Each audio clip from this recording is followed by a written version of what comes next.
What's up?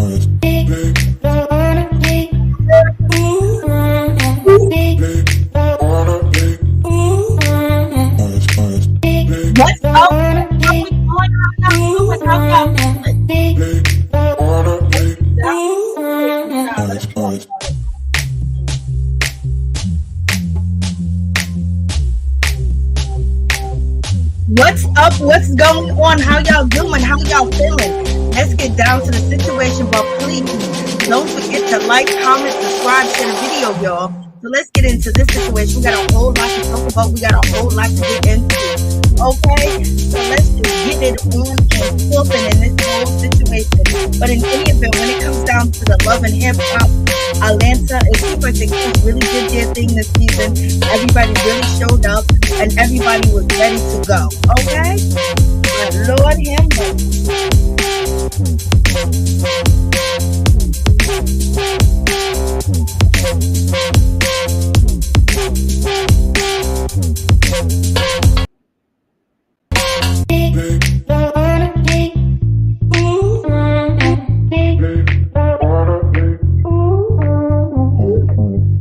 What's up? What's going on? How y'all doing? How y'all feeling? Let's get down to the situation. There was a little bit of a technical difficulties, baby, but it is what it is. Let's get into this situation and let's get down to it. Let's talk about love and hip hop. Let me tell you, they really did their thing this season. Love and hip hop Atlanta, they really stepped up since all the OGs are gone. They really handled their business and they gave a whole bunch of entertainment. Everybody carried their weight on this season. I was like, Lord have mercy. But in any event, it's really a tragic situation when you see what Bambi and Momma Dee and Scrappy is going through. Like, OMG, like that's crazy. Then Erica Mena, she's out here screaming and crying. And then on top of that, Safaree don't even have to pay child support. Or maybe she got another decision because TMZ is reporting that he has to pay $4,000. That's a whole situation. OMG.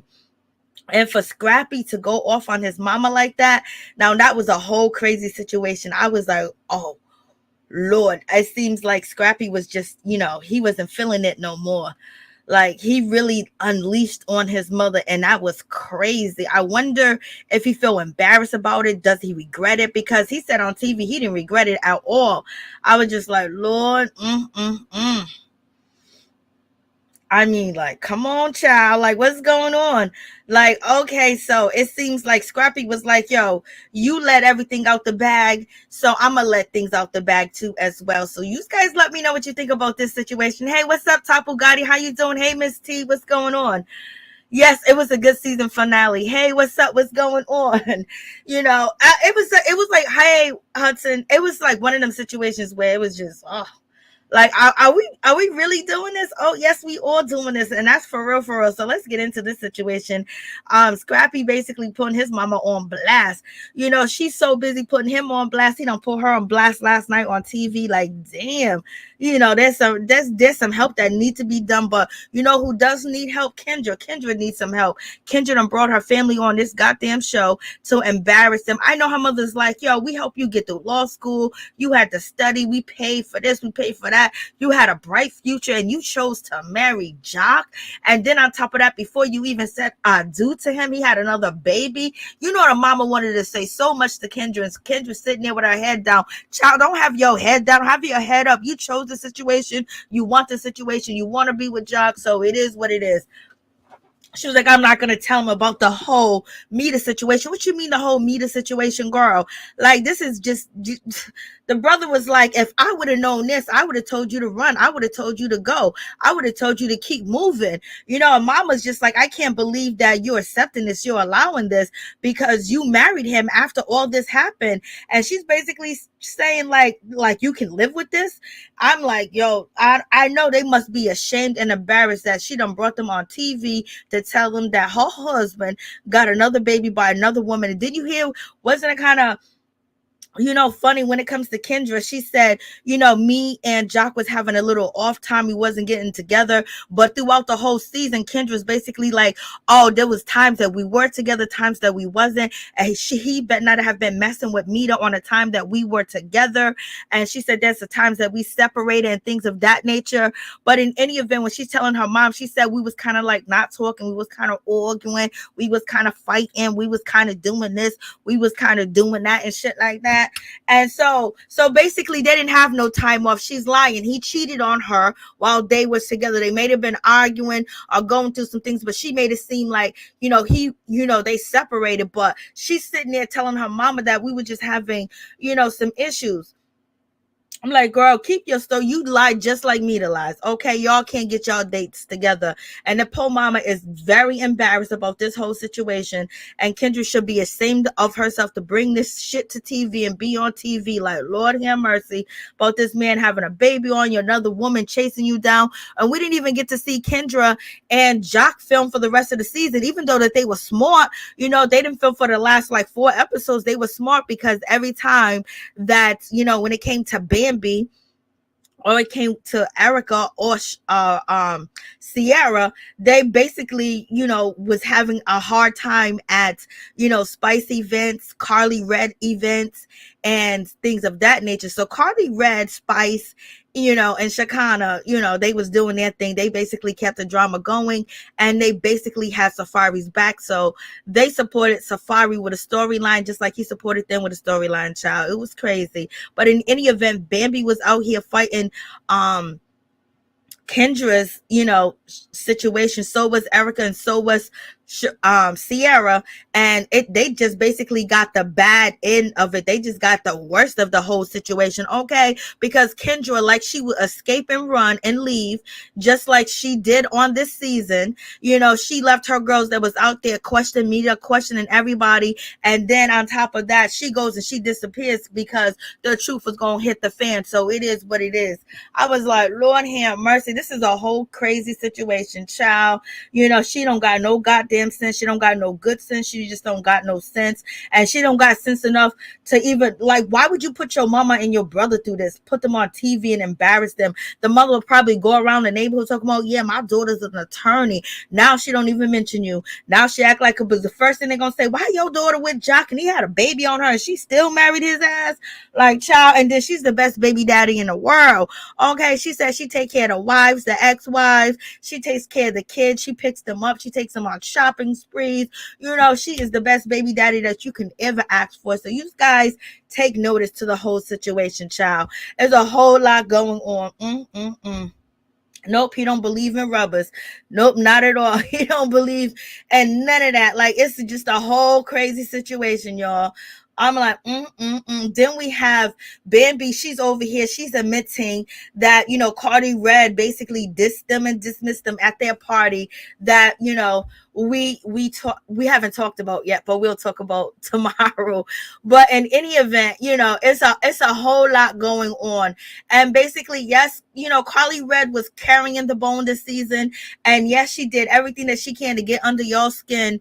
And because she's beefing with Sierra's beefing with her, and they don't like the way that she was moving. She did everything to get under their skin, and she dared them. So, basically they're not trying to say it, but Bambi's sitting right here, and Spice said it too as well. So in any event, it was Spice, Mita, and Karlie Red and Shekinah was going back and forth with the tea, but basically they were beefing with Bambi and Sierra, you know what I mean? Because Bambi and Sierra and Erica, they had an issue with Mita. They had an issue with her. They wanted to check her and correct her. And the other girls, they got together, Mita, Spice, and Karlie Red got together, and basically every time they invited the other 3 girls to their events, they basically was going back and forth. They was upset, they was mad, and everything else. And where was Miss Kendra? She was gone. She was MIA. And then you got Sierra. She was like, yo, when it comes to Karlie Red, she tried to kick me out of my own party. I was like, girl, y'all getting bullied by the Red? Y'all getting bullied by Karlie? Like, what's going on?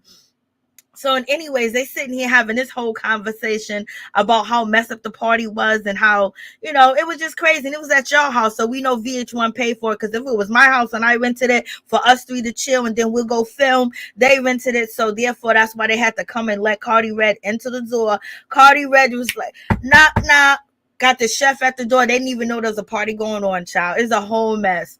A whole mess. A whole mess, y'all. She was humble.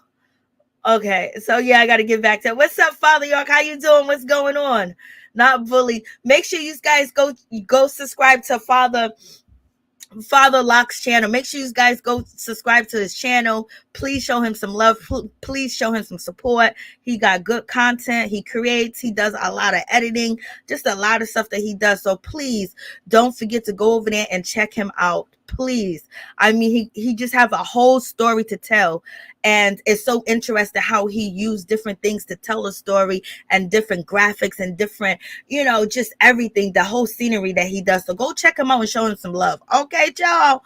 Okay.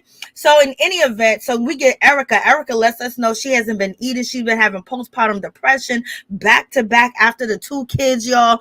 And then on top of that whole situation, you got all this going on.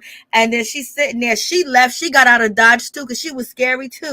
And then Safaree had backup. Safaree had, he had Shekinah, for a little bit at the time because Shekinah jumped into the argument she was having with Mita and all that other stuff. And then you had Spice ready to swing on Erica if she got out of line when it came to Mita. Mita was doing everything to get under these girls' skins because they was asking her why she talking to Safaree, what she do with Young Jock, asking her what she did with her coochie, what she did with her pussy, whatever she did. And so basically it seems like the other girl, Spice and her team, they got together, and every time they invited these girls to an event, it was treacherous for them. Okay, they left upset and not happy. All right, when Spice, Mita, and Karlie left happy each and every time, child, was a whole mess, baby.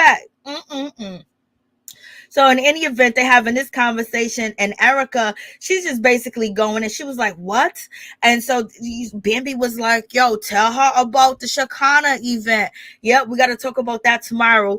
The Shekinah event, Shekinah done had, Safaree there with his boo thing and all that other stuff. Like, come on, he had Kimbella, Mitos. He had her on the show. Like, that's so disrespectful. This is our workplace.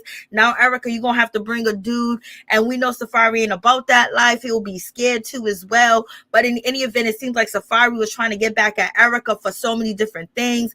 Also getting back at her for flirting with Rich Dollaz on the Love and Hip Hop reunion vacations, a lot of shit that he did. But in any event, Safaree has been straight hateful towards Erica. Like, he was like, you want a divorce? Oh, I'm gonna give you a divorce. I'm gonna embarrass you. I'm not gonna come to the baby shower. I'm not gonna show up to the hospital. I'm gonna say, the other boy, he don't look like me. I don't connect to the boy. He's claiming that the boy ain't his son and shit like that. So disrespectful. He wouldn't go to the store to get some Pampers. Erica slamming doors, busting glaze and all all that other stuff, like just dropping glass vases and things of that nature. So much going on in this whole situation was just a travesty. Okay. And this man, he's been having Spice, not Spice, what's her name, Mita, rub up all on him and put oil on him to make her jealous. Everything that he done did to this child, yo. Then he brought the girl to the event. He was talking about having sex with Karlie Redd. He was her love interest in her video. He was asking Karlie on national TV, Karlie Redd, if she would let him hit. Come on, like, and that's supposed to be his friend. Yes, he is so talented. He is so talented, especially with the makeup. For real. Thank you, Miss T. Safaree is a savage, and this isn't cute. His kids will see all this one day. Let me tell you, girl, it's a whole mess. You know what I mean? Safaree thought he wanted this life to be married, and baby, he done skipped town. Erica's like, he done left me all by myself. And yes, she done came through on the show bad. If this was the old Love and Hip Hop, she would have got swung on, but it's different now. We got different girls. And so basically Erica is saying that Safaree went down there to the courthouse, y'all. And when he went down there to the courthouse, he was out there basically crying a river to the judge, talking about he can't afford to pay child support, he can't afford to do this. She makes so much money, she got so much money, it is going to be hardship on me. I don't have this, I don't have that, Lord Judge don't. And then when you see a big grown man like Safaree crying in your courtroom, you might feel sorry for his ass, because Safaree can drop a tear in a second. Safaree stayed crying that he wanted her back, and all we seen him was somewhere else, without them damn kids, without Erica, without anybody, doing his thing, just living life, child. So Erica has learned a big lesson, and yes, she still hurts. And then on top of that, he wins at the end of the day. Now she has full custody, and since she got full custody, she's a primary caregiver, so therefore she's not getting any child support, child, as of this show, the season finale. But the story has changed. So she was like, I don't know what else do he want from me. He keep doing this to me. He keep doing that. It's like, she's just basically saying, she's been calling him a bitch the whole time they've been married. So he definitely went into the court and act like a B. Baby, I was like, girl, there's a whole mess with your whole situation. Like, Then he just parading her around on the show that you guys supposed to be ride or die.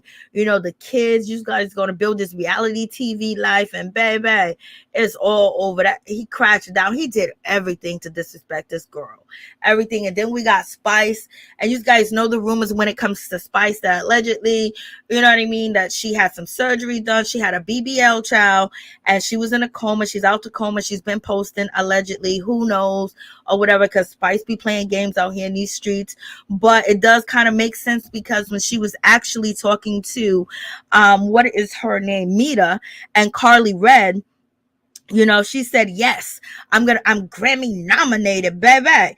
And also every time that you Google her, it's gonna say Spice nominated, Grammy nominated. So that's always going to be in Google every time you Google her name. Okay, so it was like, yes. And then she was like, she was talking to Karlie Red, and she said, I'm going with the image I struggle with so much. And I was like, girl, what are you talking about? The image? Are you talking about your green hair? Are you talking about the loud clothes you wear? Are you talking about you wear the clothes that are too tight and don't fit? Are you talking about your skin color, child? What are you talking about? Because she was basically saying, I am going there. Oh, thank you so much, Top Bugatti. I appreciate y'all. I appreciate you, for real, for real. And, so she's basically, saying, so I'm going to go with the image I struggle with. So basically her normal look of what she wears, she said, I'm going to go with the image I struggle with. So you struggle with your hair, you struggle with your face, you struggle with your skin tone, you struggle with your body, you struggle with these issues. So basically, to me, she's saying that she is struggling with all these issues, and I'm struggling with I'm going to go with the image I struggle with. Like, damn, and she's talking about she struggle because people don't like her in the industry, because she's dark skinned, because she's heavy set, because I don't know. So in any event, she struggles with an image that to me is her looks. Okay. So she's struggling with that, because I don't even know why she even keep getting surgery. I have no idea why she keep doing it, but she got these issues, child. Take yourself to counseling and not lay your ass on the table, because you almost died, allegedly. And I don't even know why nobody listens to what Homegirl said. Whatever her name is. Hazel E. Yeah, Hazel E. She done let the blueprint out here about this surgery and stuff like that. But in any event, I hope she's okay. I hope that it was just a hoax, because when it comes to Spice, she have hopes, and she does things like that, especially with her album Hypocrisy, where we thought that she really bleached her whole goddamn skin, but she only had on makeup. So in any event, she says, I'm going to show up to the Grammy nominated party with the image I struggle with. And she said, it sounds like she's saying she's struggling with the image I struggle with. Okay. She's saying that the image that society struggles with. So in any event, she's having struggles, she's having issues, and I believe, allegedly, I don't know if this is true, the guy that she's filming with and everything that's supposed to be her boyfriend, the word out on the street is they broke up. I don't know if that's true. And they said that she jumped on the table. I don't know. Because, I guess it makes you feel better. I have no idea. But any event, hopefully, like, she's okay. So everybody has issues, but these three ladies killed it, and we have to give a round of applause to Mita.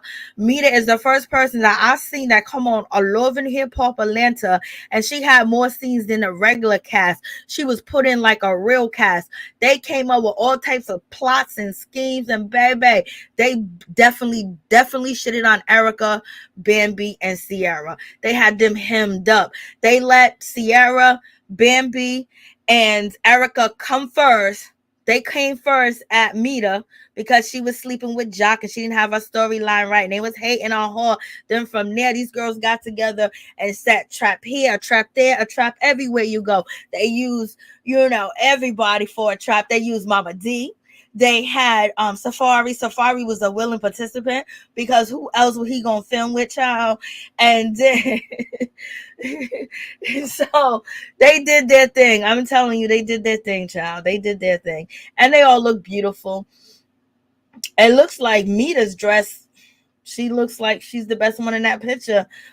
So now we got Jock. He's gonna sit down and tell the family, child, that I'm not gonna do it again. They're sitting there like, what you mean you're not gonna do it again? How you know you're not gonna do it again? How you gonna do this? How you gonna do that? And basically he's sitting there like he got a problem. Like, I wish. But in any event, Kendra was like, oh, he don't want to talk to my parents because his mama died. I was like, ooh, you a dirty bee. And so she said that he tried to avoid him. And his mama got cancer, son. So he don't want to talk to your mama and your brother. He don't care. He got you back. You still spreading it, busting it open, and taking care of his children, his ex-wife. He don't care what they think. He don't care. Why would he care? He still can use you and abuse you and treat you any way he wants to and then embarrass you. Okay? Like, their check was cut short on Love and Hip Hop because they wasn't filming because of the shit that he was involved in. And, she was acting like Billy Badass and she couldn't handle that. Mita, you see what Mita and Karlie Red was doing. They was, oh my God. I'm glad she didn't even film, child. She ran. She ran.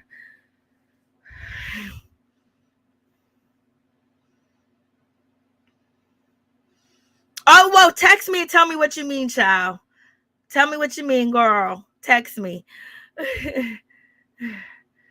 I didn't like the green wig. Child, like, come on. Like, she needs a whole stylist. Like, what the fuck?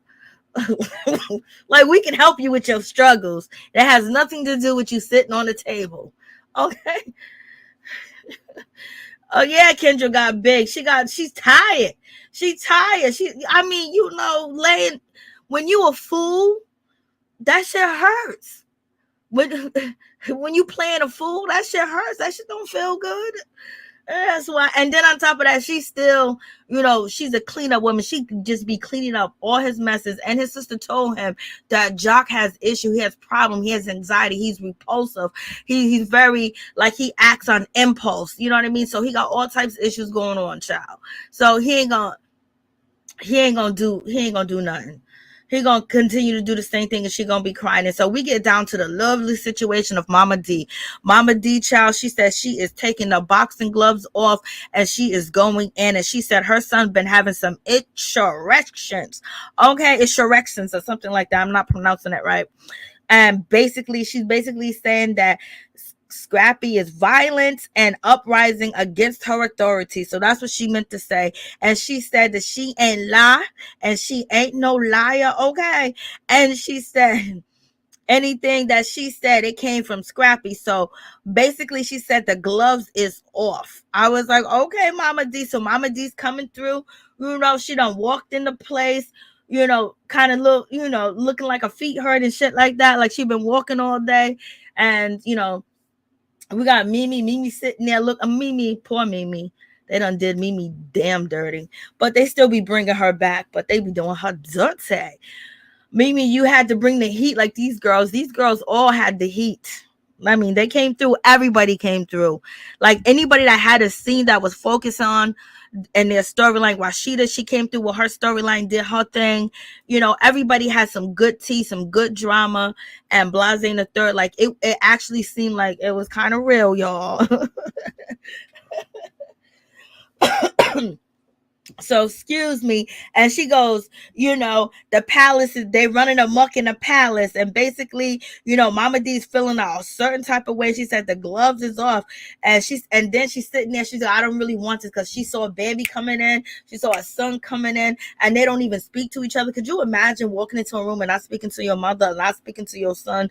They got some issues, child. Them issues is terrible. But in any event, you know, so she goes up there, and Scrappy was just basically not going to pay no attention to his mama. And so she went up there and she got her son. But before then, Scrappy was in his confessional. He goes, I ain't trying to bring no bad energy on, you know, I'm not trying to bring no bad energy, you know, because my mama, she be bringing that bad energy. And my Mama Dukes, I was like, damn, I haven't heard Mama Dukes in a long time. Mama Dukes, you know, she be changing characters. What you mean she be changing characters? She's always been a character. Okay, like what character did you expect? Your mother been the same way she been on TV now as she was back then. Ain't nothing changed with your mama. She is the same person. Okay. And she's like, her switching up characters make me get out of character. And then I start embarrassing myself. No, you embarrass yourself because you don't handle your business. Okay. If you want a piece, you can help with the piece. You can bring them damn kids to your mama's house. You can bring them to your granddaddy house. You can bring them to your grandmama's house. You can get them kids dressed and you can get them over there. But you thinking that you too good to do that. So that will help with some of your mama's behavior. Number one, you don't need to be running over there telling Momma Dee all your damn business. Like she not going to use it for TV. Like she not going to say something. Since when Momma Dee keeps secrets? She probably have kept a lot of your secrets.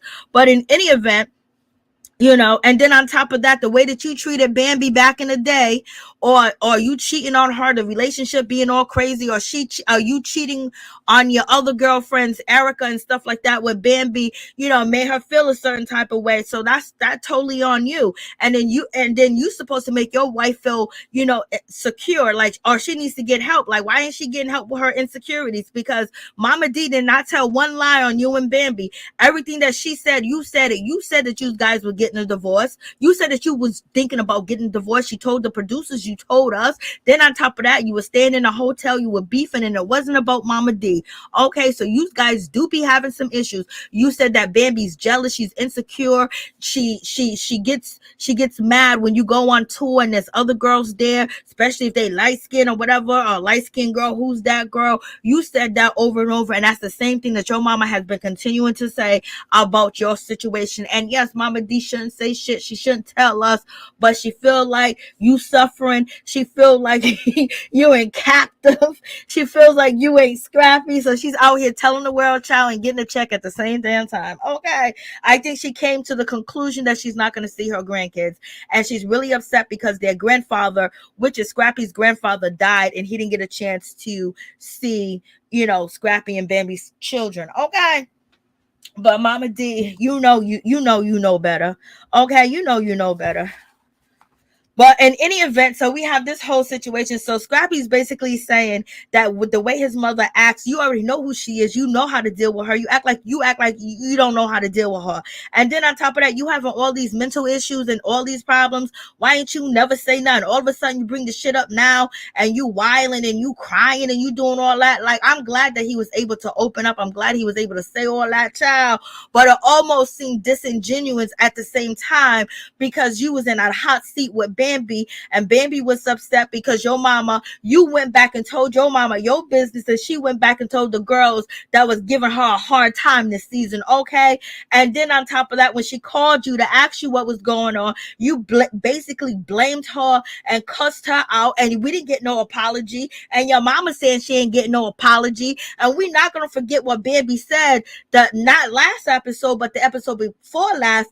Bambi said that, you know, the problem that she had has with Scrappy and Momma Dee is like they always try to turn up on her, or they always try to outdo her. So if she's upset, Scrappy goes and acts upset, and that's why he was wilding out the last time we seen him when they was at the party or whatever. But Bambi was totally disrespectful, basically saying, you know what it is, and she was putting her hands in his face too as well. He already told you he don't like hard bitches, okay? And you hard. And he just said that when you guys are online and everything. So it's not just Momma Dee. It's a lot of things that y'all doing, okay? So don't even play. So she says that, you know, that Momma Dee, this is what from Bambi's mouth, that Momma Dee and Scrappy, they both try to outdo her, and they try to do out each other. And basically that's a what Momma Dee trait. You know, Momma Dee is what has been like turn up, you know, she has been like, come to the palace and all that other shit, the presents, the funeral, turn up. And now Bambi is saying that Scrappy does the same thing, you know, when he wants to get the heat off of him, or when he mess up, or when she's upset, he wants to turn up. And so Bambi kind of looked like she was buying what Scrappy was selling, you know, to the people, but I'm not sure, because she done already told us last episode that he be turning up. And she was pissed off. So basically, he's trying to turn up on his mother to basically, you know, because he's out here running his mouth and running his business. And then it got back to her. And it's an embarrassing way, because she probably didn't know that he was thinking about filing for divorce. And Scrappy, on this season at the card table, you said the only reason why you don't file for a divorce is because you don't want another man raising your kids. Okay, so there's some issues going on over here that is just so crazy. So in any event, when it comes to Scrappy, he is pissed off right now, and he's digging into his mother. And yes, there's definitely reasons. There's definitely that he could be traumatized, because his story is crazy, okay? But he ain't the only one with this story, okay? I heard this story thousands of times. You know what I mean? But in any event, when it comes to the whole situation, don't blame your mother for your behavior. The way that you act and the way you present yourself, it's like, damn, you would just think you will have a little bit more class, you'll have a little bit more streetness to you, you'll have a little bit more, you know, like you could tell your mother off, but you ain't gotta cuss, you ain't gotta swear, you ain't gotta push tables around. Do you act like that at home? What the hell? Like, Scrappy is just like his mama, and he said his mama's just like Bambi, so they all three the same, okay? But Momma Dee be doing way too much. I don't know, I had to steal her phone, cut her cable off and shit like that, cut the wires off. She'll never get reception, okay? Scrappy said he's a child, Lord. Scrappy said he is a child. I'm your child. No. Now I get, that's what, now I get what you saying, Miss T. He said he's a child. I'm your child. You ain't no child, dude. I was about to say that word. You're a grown ass man with children, with an adult daughter. Well, you know, almost an adult daughter. Child, this is just a whole mess. Kirk was trying to get TV time, Miss Kimberly. He was trying to get TV time and everything. He was like Mama Deuce. I was like, oh shit, remind me of back in the day. Mimi and Karlie Red look and like, tell me, child. Momma Dee was cutting up. Mama should have shown up earlier. Mimi should have shown up earlier, but they're saying they don't want her on the show unless you're gonna bring messiness.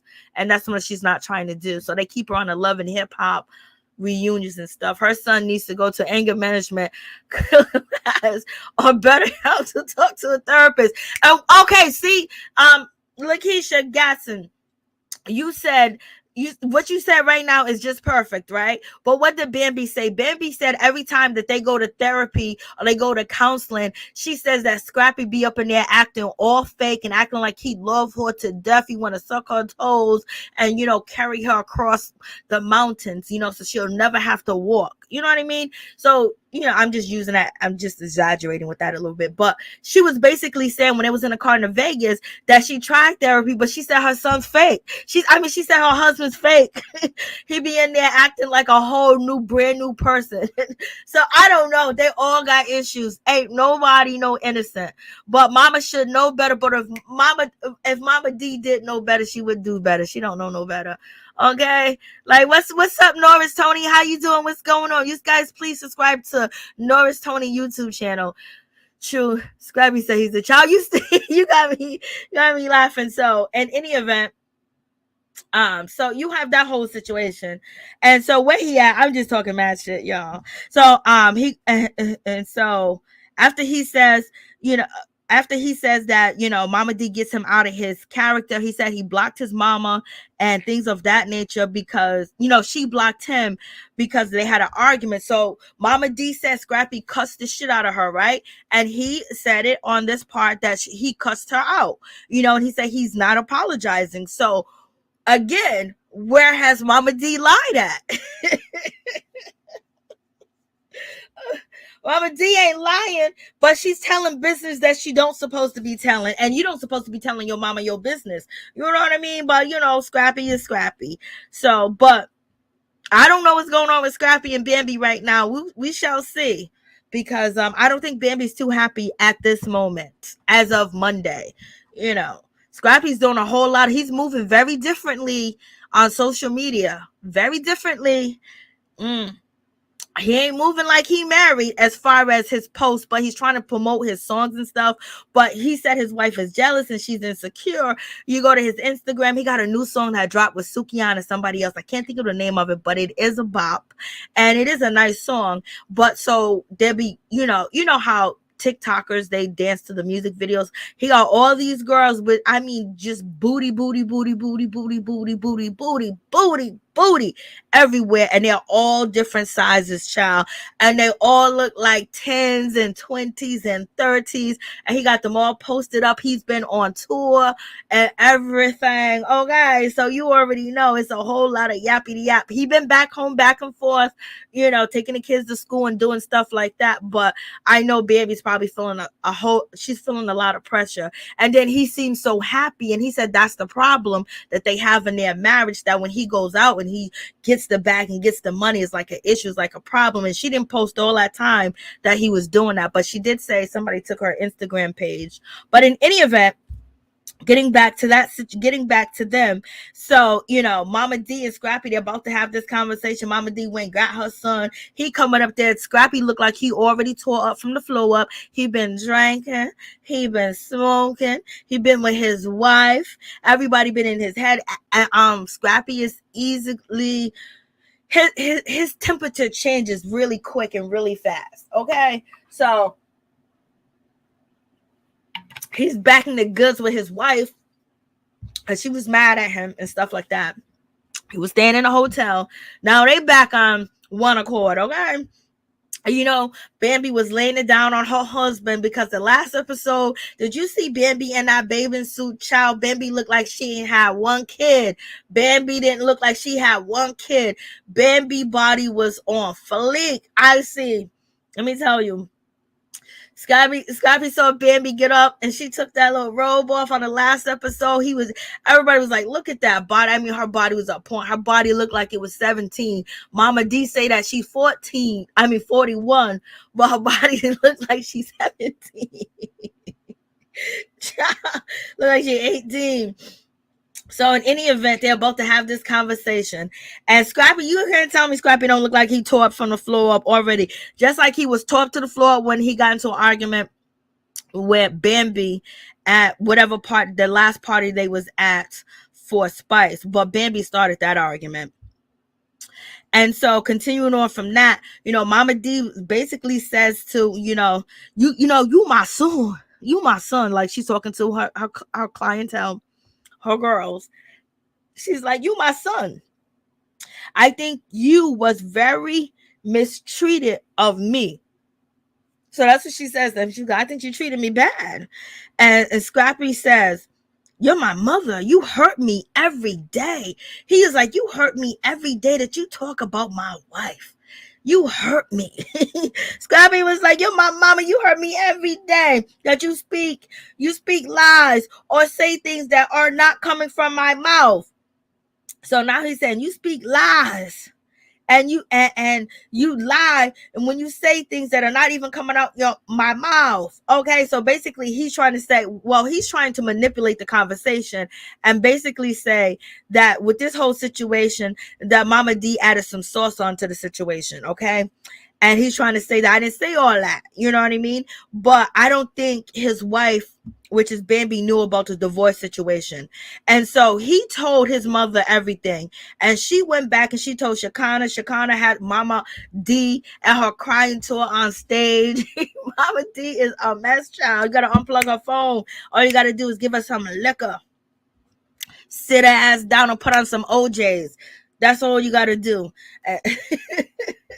So Scrappy Eyes always telling on him. You know it is. Momma Dee let him have it. So in any event, with this whole situation going on, I'm just like, what a mess. And so they're having this conversation, and he's just saying that you saying things that are not coming out of my mouth. So basically what he's trying to clean up his mess, saying that Momma Dee added extra sauce onto what she told Shekinah and things of that nature. What she actually did was tell Scrappy and Bambi's private business. He's going through woe, staying in a hotel.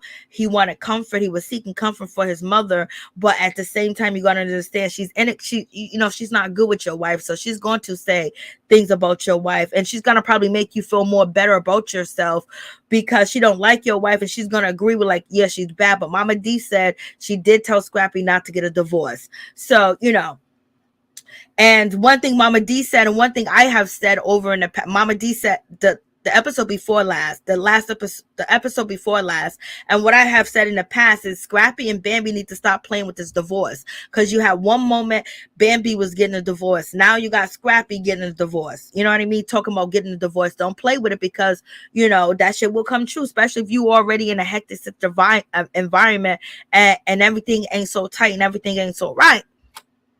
So in any event, Scrappy says, I never did you like you did me and my sister. I was like, oh my God, child. So he went in and he was like, I never, so now he's taking it. So now he's switching up the argument from you saying things that are not right. And then he basically, he threw it in, and Momma Dee was more calmer than she usually is, because she probably knew that he was going to use this to go against her and throw it in her face. And basically he's doing the same thing that she's been doing to him as far as telling his business, but this is something that he actually lived through, so he can tell this story, and I guess he's never told this story. So now he's saying that I never did you like you did me and my sister. So he got pent up shit going on, but he be talking to his father that's a pastor, so he hasn't talked to his father about how he feels and this abuse and all this other stuff he went through as a child.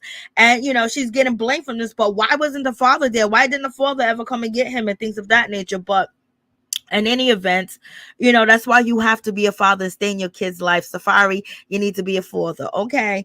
Because these kids be needing that. They be needing to talk to somebody. So they need to have both parents. They can have other parent to talk to, especially they might be closer to the other one than they are you.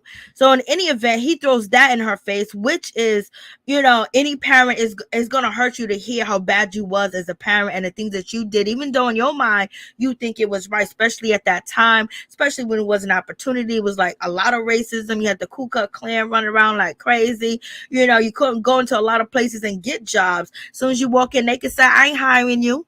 Get your ass up out of here. Who you going to complain to? The Grand Master, the Grand Wizard? So in any event, and on top of that, there's a lot of people that made it without this lifestyle, but there's some people that felt that they can maneuver or move around easier in the life of crime. And so that's what Momma Dee did, and it ain't right. It is what it is. It ain't right. And so he threw that in. He was like, oh, I never did you like you did me and my sister. Scrappy said, yes, I cussed my mama out, because she said, you cussed me out. I didn't deserve to be cussed out, and you never apologize for the things that you say and you do. Okay? And we can go back to Bambi. And Bambi said the same thing, that he gets upset, he gets mad, he don't apologize, he gets going, and he don't even know the whole story, because he didn't have to cuss Bambi out or get an attitude with her and blame her friends until he heard the real story. But the reason why he got so mad, because he knew he was caught out there, because he continued to tell his mama his business, which is causing them drama and which is causing them trouble. Momma Dee knew being a pimp was wrong. She did. Scrappy said, now it's time for crack tales. Momma Dee just like the attention. This is bad. Momma Dee is crazy, but the mother is scared. I mean, this is a mess. Oh my God. So I'm just like, what a mess, what a mess. I like, child, like this is crazy. So Momma Dee, you threw me off and you said it's time for crack tales. I can't. What you mean it's time for crack tales? Lord have mercy. So, in any event, when it comes down to the situation, when it's time for crack tales, Lord have mercy. So, Scrappy's basically getting off his chest, how he feels. And basically, he's giving her a little, piece of how he feels. And Momma Dee said, you cussed me out. You cussed me out. You cussed me out so bad. I didn't deserve that. I didn't deserve this, And so, Scrappy's basically saying, yeah, I cussed you out. I felt like, he's saying, yeah, I cussed you out. You always in my business. You always in me and Bambi's business. You don't act like a regular mother. Something's weird about you. Something's strange. Enough is not enough for you. And he's like, you're not regular. Like, you're supposed to be helping and you're not helping. Like, why you all up in the business? Other mother-in-laws don't act like that. Scrappy only been married once, child. And so, you don't know. So he's basically saying, then he gets into his confessionals and he said that he's basically going to be putting down the boundaries and things of that nature. And he's going to break the generational curse and all this other stuff and blase and a third. So he's just basically, Momma Dee don't even know what to do because he's going in on her.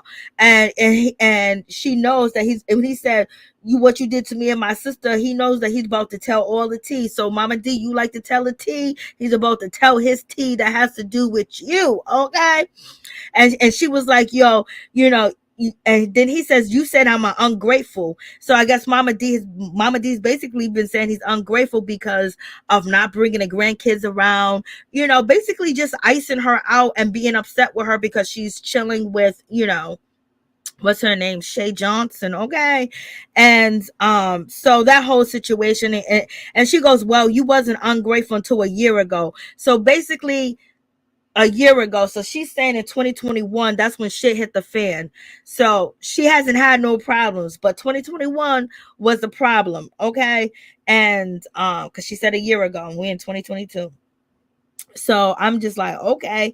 And so Scrappy says, like, you disrespect me. How am I? And she's like, you're supposed to respect me, respect your mom, and she's trying to say these things to him, but he's not hearing it because he's already angry. He's already upset, just like the way that he was arguing with Bambi. He's already there. He's already on cloud 9 or cloud 10 of anger. And I think at this point, he never got to say these things to his mother, but he chose to do it on TV and, was Momma Dee do her shit on TV and on Instagram, okay?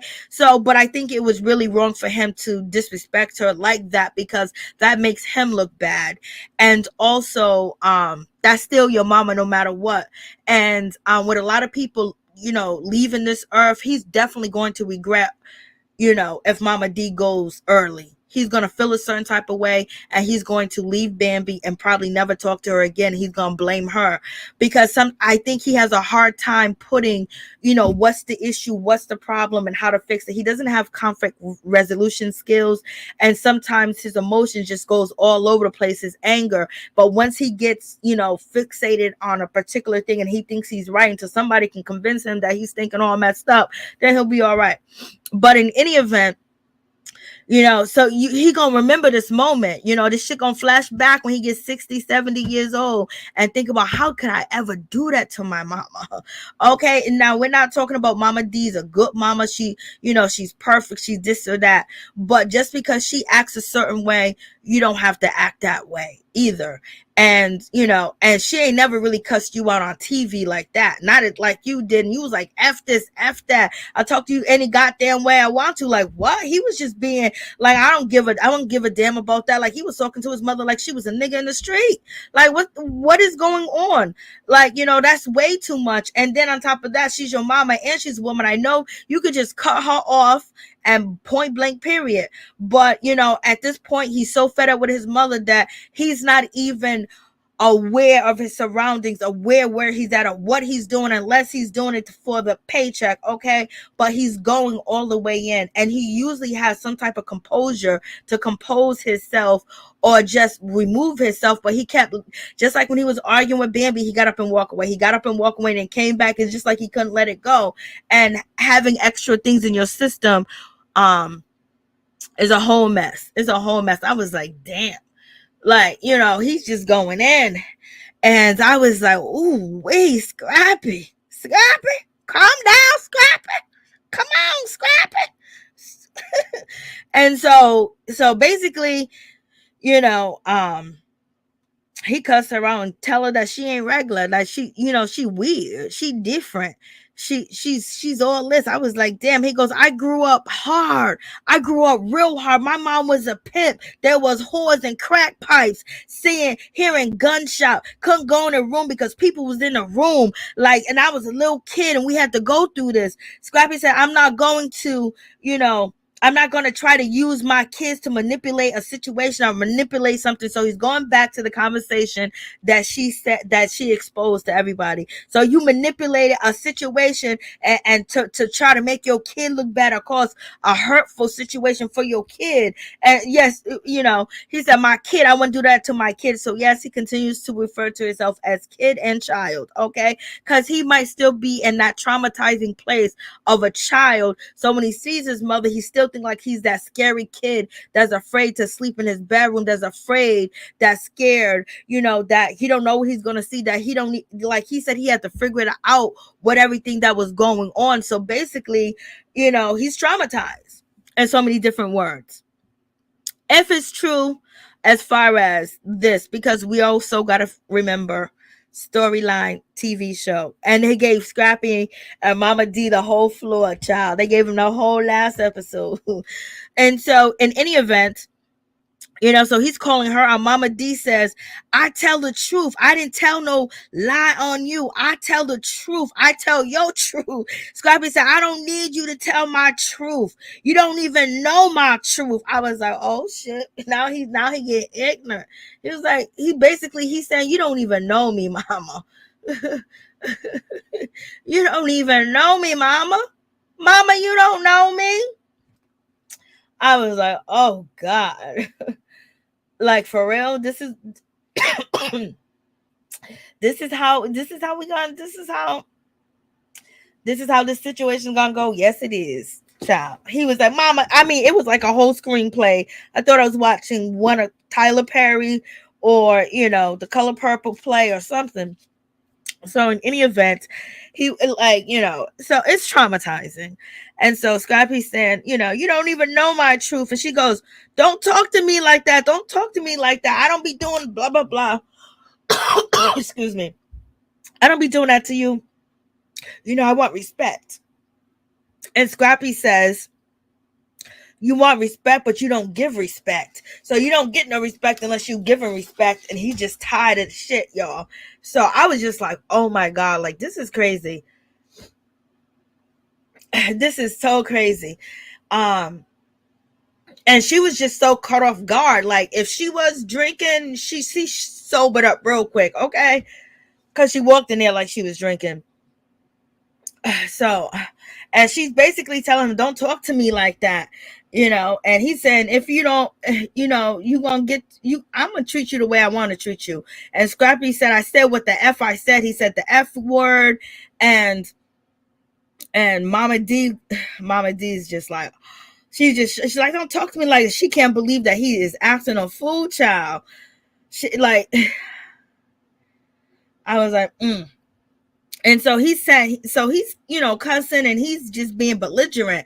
But then he got even more belligerent when he was saying what he was saying, like, you don't give no respect and manipulating your kids and all this other stuff. You know what I mean? While he was saying it to her. And so then Momma Dee turned around and she dropped some more tea. Momma Dee turned around and said that I don't be pretending, I don't be faking, and I don't live beyond my means. When she said I don't live beyond my means to Scrappy, that's when he got up and then he was upset. So basically Momma Dee is saying that Scrappy and Bambi live beyond their means, and she's basically saying this is why they have the problems in the situations that they do be having. They're having financial issues and they're pretending, and she basically saying that Bambi and Scrappy are pretending and blase and a third. And so that's when he got upset, child. He got up, and then he turned around. He said, yes you do, yes you do. I was like, what? He said, yes, you do. And then Scrappy said, that's why I don't even want to be fucking talking to your ass. I was like, what? So, and then he's like, bleep, bleep, bleep. Like he's cussing out because she hit another part when she said that, you know, some of your problems is that you living beyond your means and everything else. But at the same time, Momma Dee doesn't have, she says about all this loving, and she's there for her son. She's there at this disappointment with him when nobody else is there to help him, and she still treats him like a baby and stuff like that. But he's not a baby anymore. You got to let this man go. You got to let this man breathe, and you got to mind your damn business. Okay. So in any event, she doesn't, when he says that, you know, I grew up in, at the trap house, the crack house, I seen crack everywhere. And she just said, baby, I'm sorry. Momma Dee in her head is probably like, yeah, that's how we live. That's how we do. That's how we turn up. I was that bitch back in the day. I know that's what she was saying in her head, child. Momma Dee was reliving them moments. That's why she was just like, okay, huh? For real? And so in any event, so I was just like, so he's, that's why I don't even want to talk to you. He got up when she was like, you living beyond your means. You guys are pretending and acting like you don't have problems. He was like, you pretend too. Like, what do you, he was like, yes, you do. Yes, you do. And she was like, tell him to respect me. Tell him to respect me. And so Scrappy, that's when he started calling her weird, and then she goes, no, you weird. And then he goes, I got it from you. Scrappy, me and my sister hurt too. We hurt too. I don't tell you that. I don't tell you that business. I don't tell your business because I could tell your business and I can make you look bad. No, he didn't say make you look bad, but I could tell your business, but I don't tell your business. I don't say anything about your business because you got all these people fooled and I don't want them to know who the real, but they don't know who the real you is. I was like, oh, Lord. And Bambi's over there talking. Bambi's in her head talking about, oh, tonight is the night, Scrappy. Scrappy done turned up. You know what I mean? He turned up on his mama child. Like, damn. And so, in any event, so you got that whole situation, and he's pissed off. He is mad because she keep telling his business, child. And then he was like, oh, you want to, so, he went a step further, basically got up and said, I was hurt. My sister was hurt. And then you got Shekinah saying, give him a hug, give him a hug. Bambi's trying to calm him down. Scrappy's yelling, he's screaming, he's, pushing over the table, throwing little things off the table. And Shekinah, she won't mind her business. She was like, Momma Dee, he need a hug. He's hurt and he needs you. Momma Dee said, I'm hurt. And like, Momma Dee, child, Momma Dee, Momma Dee. Momma Dee. It seems like Momma Dee feels like everything that's going on with Scrappy is his fault, and he's unhappy because it's his fault because he's with Bambi, and the reason why he's treating her like that is because of Bambi, because she looks at Scrappy as being weak. She looks at Scrappy as if she's a pimp, she was a pimp. She believes that her son is being used and he's being pimped out, how she used to pimp out, females and stuff like that. So, and this is why Scrappy has probably always tried to live up to that image of being like the bad guy or the guy that got this girl and that girl. But every relationship has always been, Scrappy said, I'm in love, mama. I told you this was Color Purple on the Tyler Perry plays, child. They did a whole ensemble of plays, and he's just yelling and screaming. Bambi sitting there, she got the drink in her hand, he knocks over her drink too. She's trying to calm him down because he really upset. He was talking to you before he got back and good with you. Now he's out here just walking the streets with his mama, child. And so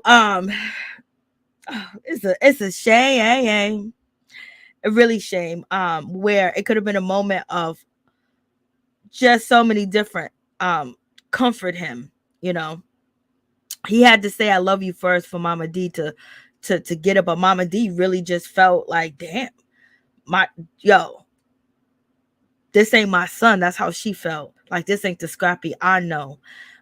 He's grown up. You know, he loves them kids. He wants to be there to raise his kids. He wants to have a 2-parent household. That's what he wants.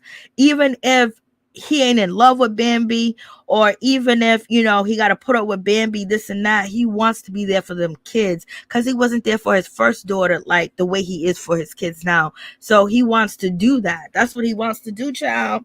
So in any event, Scrappy talking about he hurt and all types of stuff, okay? And he said he could really expose his mother like she be exposing him and things of that nature, but she just be telling what he be telling her. And Momma Dee said, you hurt. So when Shekinah said, I'm hurt too. And then, you know, Scrappy got even more upset. What you mean you hurt? You take no accountability. You know, what do you mean you hurt? Like she is just, like, he is just so pissed off because he said he hears her being selfish. So he's hitting the balloons and shit.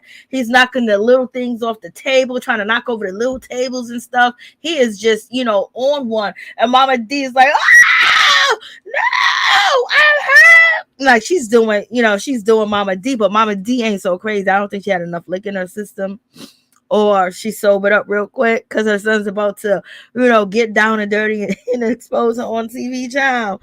And so, and then Scrappy goes, what do you mean you hurt? I didn't do nothing to you. I didn't do anything to you. You know, so he's screaming, he's yelling, and then Bambi ends up, you know, going to talk to Momma Dee like he's hurt. Your son needs you. And Momma Dee says to Bambi, you need to take some accountability for these too. I died. I was like, Lord. So Bambi at this moment is reaching out to Momma Dee. Please hug your son. He needs you, child. And then she turns around and Momma Dee says, you need to take some accountability for this too. I was like, oh, I can't with Momma Dee.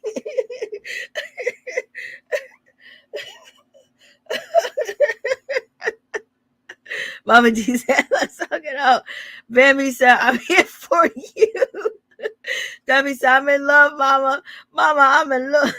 Like, Lord have mercy. It's a whole mess. Momma Dee's wrong. Momma Dee knows she be doing too much. Momma Dee just wanted this to be over. She did. This was just too much because she had no control. She had no control in the situation. And that, I think that's really bothering her, that she has no control. Hey, what's up? How you doing? Momma Dee speaks facts. Scrappy stole Safaree outburst. I know. What a whole mess. Even Bambi tried to look into Momma Dee's eyes, and Momma Dee was like, bitch, you better get away from me. She's like, you need to take some accountability. And Scrappy said, get down here. Don't talk to her. And he goes, the reason why I'm so mad, the reason why I'm so upset, because she's being selfish. All she did was talk about herself, about she, her. What about me? So, you know. She done spoiled this man so much, number one, after that troubling childhood. And she probably spoiled him so much and, you know, pat him on the back so much is because she knew about how she raised them and how it was wrong.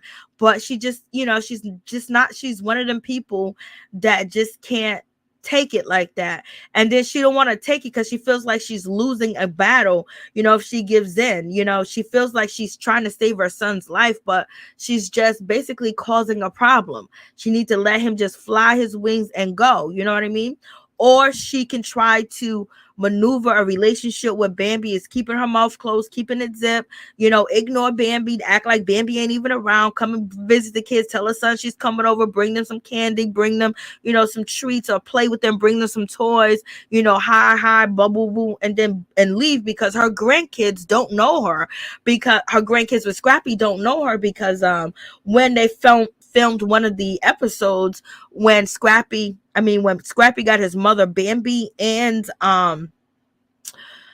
his Momma Dee together, sit in his house and talk. Bambi tried to get the kids to go to Momma Dee, and they ran and went to Scrappy. They don't know her. And, you know, she's upset. She's really upset that their grandfather died and they didn't see the kids. So she's thinking that there's some things that Scrappy's supposed to do as a man that he's not doing. And, but at the same time, she's going to have to let him become a man because, you know, whatever you taught him, he has it in him. And, you know, he got some pain and shit like that. But you're going to let him be. You're going to have to let him be. So in any event, he's going off. He's telling Bambi, get your ass down these stairs. You know, she's so selfish. And, you know, he's yelling. And she go and he goes, I am your child. I didn't do nothing to you. Don't blame me for what happened to you. Blame your mama. Blame your daddy. I am your child. I am your child. And, you know, he's doing all that. This is a grown man. Okay. So, yes, he was raised by Momma Dee. And all these behaviors we see. And so he's going off. So he was like, I'm hurt. And Scrappy says, I've been living my whole life with this. You know, I never got no help. I never got no counseling. I never got nothing. I've been living my whole life with this. I grew up in a crack house. I grew up in a trap house, you know. And he's basically saying that things were so terrible that he didn't even want to go in his room to sleep. He didn't go to his bedroom as a child to sleep because, you know, there were, you know, people doing illicit activities in his bedroom, and he would see people smoking crack. He will find crack. He will find all types of stuff. So basically he was living a nightmare, and it was in his house, and his mother was in control of the nightmare. So, you know, it's all coming out. But, you know, some of this was for the camera. Okay, let's not get that twisted. And some of this was, you know, to be good with his wife as well. But then also some of it was a release. And at this moment, I guess he never released it. So he released it, if that's the case. And he's basically saying that, you know, he couldn't sleep at night. He had to sleep with his mother for a long time. So that's another thing. So basically, you know, he trauma bond with his mother, and his mother's connected to a lot of trauma. So he might just be thinking, I think he feels like he's on a good path, so different from what he had as a childhood with Bambi, that he's at this point where I don't want my mama to mess it up for me. Okay. I don't know how long it's gonna last, because it ain't, the peace is not there. There's no peace. So we'll see. So, you know, he's just like, she only worry about herself. And he just like, yo, he's just so mad. Like, he wants to tell her business, baby. And Scrappy's just, he's wilding. And Momma Dee is just looking, and he's messed up too as well. Momma Dee said, Lord, I don't know what to do, child. This is crazy. Oh yeah, girl, it is crazy. Yep, your son that she should expect this. You can't be pushing it too much. You keep poking, it's gonna one day explode, and then explode on camera while you're all getting paid. So you have that whole situation. I was like, Lord have mercy. Momma Dee, you was out here in these streets doing a whole lot, and you was doing it right in front of your kids, child. This is a mess. This is a mess. Oof. Momma Dee was having a burlesque house with crack, child. And, you know, Bambi's basically saying, your son needs you. Momma Dee says, I'm 58 years old. I talk to whoever I want to talk to. I pay my own bills. I was like, damn, Momma Dee, you gonna go that hard? Momma Dee? So she says that to Bambi because she's mad, because at this point in her head, and to me, Momma Dee said, oh, you think you won this battle? It's on and popping. So you have to deal with Momma Dee as someone that does have mental issues and substance abuse issues. So you have to take everything with a grain of salt with her, and you have to put her on ignore. And then you have to check, ignore, check. And so she don't get it confused, check and ignore. But you can't take anything that she does personally, even if you try to, because her mindset is still like a child too as well. This whole interaction were like two kids going back and forth, you know. It was just throwing the blame, and basically, you know, Scrappy never dealing with these issues, and then now he's gonna deal with it on TV. Okay, right after he's beefing with his wife, and now they good. Now I'm cussing out my mama after you done fought with your wife over there. Like, Momma Dee, just back up, back up. And Bambi's basically telling Momma Dee that, you're being selfish. It's like you don't want to be a mama, you just want to be a socialite. I was like, oh God. So this is why Momma Dee was coming out here exposing or talking all the crazy shit that she's been talking about Bambi and Scrappy after, even before we even got to these episodes. This is why, because she feels a certain type of way. So yeah, it's kind of like, it's bad right now. All right. It's bad between them because Momma Dee, after all this other stuff, Momma Dee did trillion times worse shit than she did on this show. So but Momma Dee is going to tell you that she's only been talking the truth and the truth only. So Bambi just basically whatever. So it's one of them situations, and they just all look confused, just confused, just a bunch of confusion, just arguing, yelling, throwing this one under the bus. Now you're doing the same thing your mama's doing. And Scrappy said, my mama is my mama. My wife is my wife.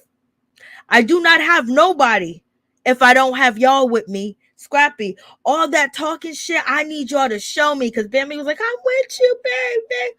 And Momma Dee was like, yeah. And so he was like, nah, stop all that talking. Show me. Scrappy, you got to stop. Because if I don't have y'all, I don't have nobody. I need you. And Mama, you should want to support me because you don't got nobody. Okay, I was like, Scrappy, what you mean she don't got nobody? Scrappy, she got Ernest. She's still married to Ernest. He's still living in the house. They still work at the same funeral home together. So I was completely lost about this. Then he goes, you don't got nobody. You should want me to have somebody. So he's talking to his mother like she's his ex-girlfriend. So like it's all types of therapy that needs to go on. Scrappy as a little boy sleeping with his mother for protection. His mother known the streets and all this other stuff, and he got involved in. It's like his mother was like everything. It's like your mama's the big homie, when she wasn't the mom that he needed, and he says it, and he always says this, that Bambi's too hard, she's too aggressive, his mama's too hard, she's too aggressive. He said, I can't talk to any of you two because the way that you are, like he wants something soft, he wants some comfort. He said, my granddaddy ain't even as hard as you. So granddaddy may have been been in these streets, but he said he ain't as bad as these two. And Scrappy talks about his relationship with Bambi, how they got together, how he thought he was going to get jumped by Bambi's, family members if they didn't like him when he went to Cali, Oakland, or whatever, the Bay Area. I don't know where she's from, Crenshaw.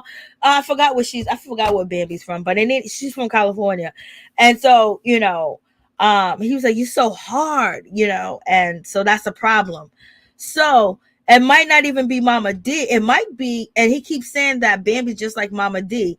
And if he's really disgusted with his mother, as he's trying to show us on this particular episode, he might be disgusted with his wife because he's saying that she's just like his wife. Only thing is she done popped out some babies. She got a beautiful body and she keeps him in the house. She's keeping him in the house. She's keeping him married. But I think the issue of the jealousy, and then Scrappy kind of like throws it in her face that he's having all this wonderful fun time. But he has to do this. It's just like sometimes you're gonna have to try to include Bambi because she's on Instagram watching upset. Okay. So in any event, moving on from that situation, and so he goes, I need y'all support. I need y'all. And he's like, Mama, you should want me to have somebody. You should want me to have somebody. So, he's just feeling a whole certain type of way. And Scrappy was like, he can't talk to any one of them because they want love. And then, his childhood that he says a whorehouse 24/7, 7 days a week, people smoking crack, people doing this, dope up in the room. He said dope. So, this was back in the day because people don't even use dope. He was like dope everywhere, finding dope, can't open my door, dope. I was like, yeah, thank God he didn't become a custer, get on drugs, or have an accident overdose. Thank God that at least that didn't happen. Because you remember, what's her name? Waka Flocka's mother, she said when she did an interview with Drink Champs that her mother was, selling drugs and shit like that, just like Momma Dee. And and they put it in the milk. They used to put it places to hide it. And she ended up ODing. and she was rushed to the hospital, but that was back in the day. They didn't call, DCYF for child services. They didn't have that back in the day. So, in any event, Scrappy was like, I love you. This is my wife. I love everything about her.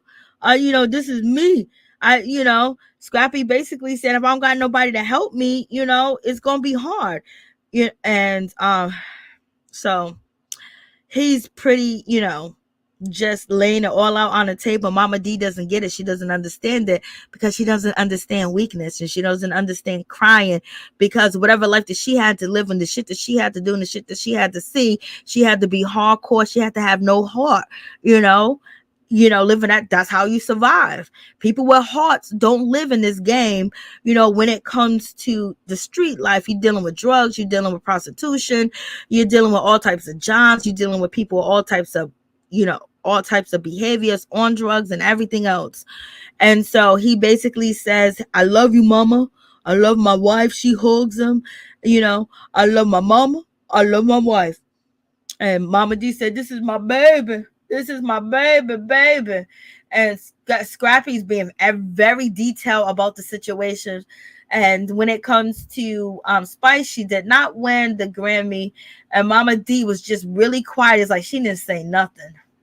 She was quiet. Like, she said a little here and there, but her voice seems like it was dry. And it just seems like she didn't have it in her to argue with him. And then here comes, Shekinah. Shekinah's coming at, Safaree and these guys around here not being baby daddy, not taking care of the kids. And he was like, boo, boo, boo. So, you got a whole situation going on, child. It's like a whole mess. And Safaree said, then won't you be a nanny? I was like, oh, Safaree, that was a good one. He was like, you so worried. Won't you be a nanny? Won't you be our nanny? And so Safaree's on his ish. He's like, Shekinah, she's always in her business. I don't know why she's in her business and things of that nature. So basically, the ladies have been calling when it comes to Erica and Bambi, Sierra, and Shekinah, saying that Safaree need to step up. He need to step up. He's like, the divorce is almost over. I don't care. He just basically feeling a certain type of way. And Erica just wants to get it all out the way. Momma Dee, she ends the episode walking down the boulevard with a big old drink, all tipsy and shit, talking about my payback. And she definitely did get her payback. We got Erica. She's over here happy that she's divorced and everything went through. She got full custody. Then she finds out that he doesn't have to pay nothing. I guess he don't got to pay her attorney fees. He don't have to pay any child support. He got full custody. She got full custody. So now she's out of pocket. She got to pay for the kids. And she can't believe this is happening. She can't believe she's going through this. She's just like, oh my God, I know. Like, damn, the court even chose to use. They chose Safaree, child. Safaree went in there crying, baby. Oh, they probably seen one of his videos of what he got down there between his legs, and he went in there crying, and you went in there. And they basically said, Safaree, we believe Safaree. And then it's just so crazy because Erica got to keep reminding Safaree that legend is his. He doesn't look like you, but he's definitely your son. He definitely has your behavior. So can you imagine, like, your husband is saying that this baby ain't mine on national TV, child? He's just doing everything. He bringing girlfriends on. Basically saying that she's a whore and she slept with somebody else and that ain't my baby. So, in so many different words. And then on top of that, he's happy because he feel like he don't got to pay child support. Just a whole lot of mess going on, y'all. Just definitely crazy. So in any event, if you guys want to call in and tell me what you think about the whole situation, what you think about Momma Dee, what do you think about Scrappy going off and being vulnerable and letting it all hang out? I was like, yo, he expressed it. It probably wasn't the greatest place to express it, but maybe he might help somebody else where they're having issues. They got mommy issues, they got daddy issues, childhood trauma, childhood issues that's never been addressed and never been talked about. Maybe they can realize the problem problems that they're having in their life is because they haven't healed from the past, so they keep bringing the past into their future over and over and over. But Scrappy does thank his mother, because she was the only one that supported him. She's the only one that put money in him when it came to his career, and she was there for him. And look at him now. Like, he wouldn't be able to live this comfortable life if it wasn't for his mama doing what she did. And then she came on TV. She helped spice it up. She even came up with a song. You know what I mean? She just don't like the girls that he's with. And that's just the situation. Lord have mercy. So you go, I love you, mama. You put in my career. And listen, Scrappy and Bambi live a really good life as far as their home, their pool, their jacuzzi, just how big it is, how the kids have a lot. Bambi has her own business. Scrappy travels. They have brand new cars, like 2 or 3 cars and things of that nature. Like, they don't want for nothing. They don't want for nothing or anything of that nature. So, if it wasn't for his mama, where would Scrappy be? And Scrappy, where's your father? I need you to cuss your father out too, because he was MIA. All right. So y'all tell me what y'all think about this whole situation. This was all crazy. It was bound to happen that Scrappy was gonna go off on his mother. I didn't know he was gonna go off on her like this and cuss her out, swear at her, and say he glad that he did it and he don't regret it, and this is why he don't talk to her mother effing tell blase in a third. But your mama has been the same person. She ain't changed. She's been the same person. So if you don't want your mom in your business, if you don't want your family members in your business, if you don't want people in your business, don't tell people your business. Keep your business to yourself. Go see a therapist, go see a counselor, because they ain't going to tell social media. They ain't going to tell the world, and they can't make a buck off of it, okay? So in any event, if you keep telling somebody that you're having these problems, these issues, you keep telling your mother this, what is she going to think? She's not going to be happy. She's not going to be all glowing in Bambi's face like that. She's not Kendra parents. Kendra parents, they're still grinning in Jock's face. They're very disappointed, but they gonna let her do her. Momma Dee ain't gonna do that. Momma Dee is gonna be like, I need to save my son, So this is a whole mess. Momma Dee need to back up, child. He probably did, and he just and Erica was like, yo, he just left me. He started a whole new life. And he moved on, and he definitely did. He ain't even looking back. Mama looking lonely with that drink. Take me out. Yeah, she was walking the strip, y'all. She was walking that strip. I was just like, child. And, everybody did their job this season. To me, I think they put together they put together a good season. It was nonstop drama. You can go to Kurt, you can go to Scrappy and Bambi, Momma Dee, you can go to Erica and Safaree, then you had Mita, then you had Jock and Kendra and Mita, and Karlie Red jumping out of cakes and everything. Like, so you had a lot going on. You had Sierra and hating on Karlie all season. I don't like Karlie, whatever, but she can't say that shit to her face. Okay. So at the end of the day, we know what happened. After this, well, peace out. See you later, child. Ain't nobody asked you to stay. So in any event, it's totally crazy. It was unfortunate that, Scrappy and his mom had to go back and forth like this on TV, but they got paid for the situation. But it's like they got money, but no counseling. Bambi said Scrappy's faking counseling. So you have a whole lot of issues. But one of the main issues is Scrappy wants his mother in his life. He wants his mother to be around. But at the same time, Bambi has a problem with Momma Dee because of things that she say and how she's chilling with Shay and things of that nature, where she basically said that Momma Dee couldn't come to the house, and help her while Scrappy was on tour because, she's hanging with the ops. And then Scrappy said, well, Mom, you can't be around. You're not going to be able to see the kids and stuff like that because you're hanging with the ops. You chose the ops. So it doesn't seem like nobody's lying. The problem is they don't know how to work the whole situation out. And Erica, just run, child, just run. Girl, you free. Scrappy was angry. I ain't never seen Scrappy that mad. Even Bambi was trying to get some advice from Momma Dee. Like, get your son. You see him acting a fool up in here? You know, Bambi don't be liking that shit. So, in any event, that's pretty much it. Unless you guys want to call in and tell me your thoughts on the situation, I can drop the StreamYard key and you can tell me what you think about the whole situation. Do you feel sorry for Scrappy? Do you feel sorry for Momma Dee? Do you feel sorry for Bambi? Do you feel sorry for the kids?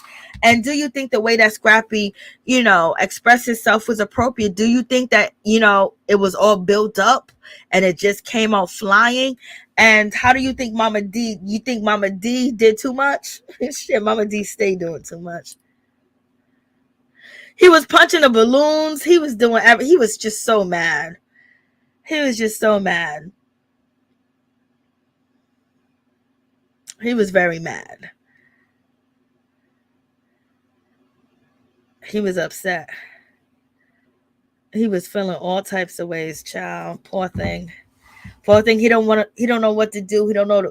He just pulling this way, that way. And basically it seems like he's trying to clear all them images out in his head and try to look at his mother differently. But right now, Scrappy said he looks at his mother differently at this point. He don't see it like that no more. Crazy. But Momma Dee was recently out with Scrappy.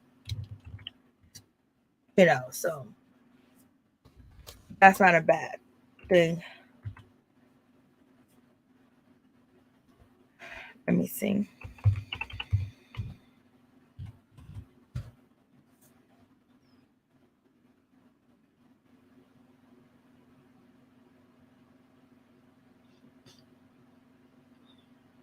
Let me see if I can bring this up.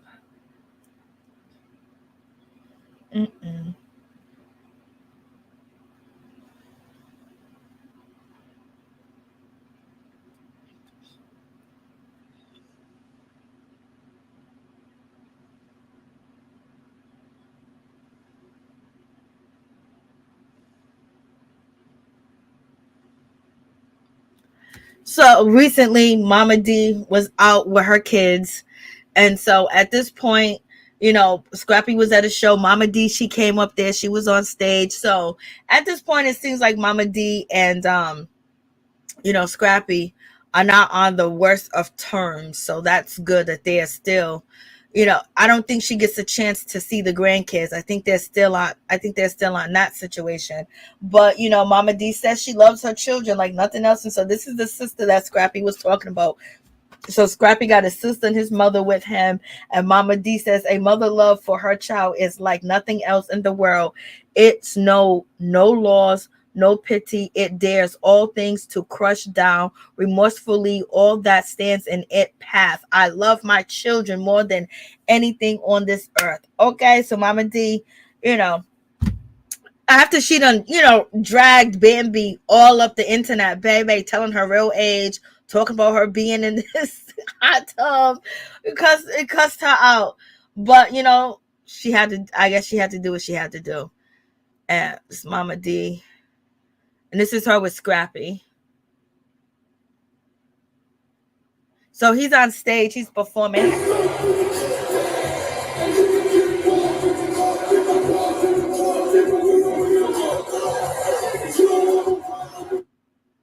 So Momma Dee, you don't want no problems.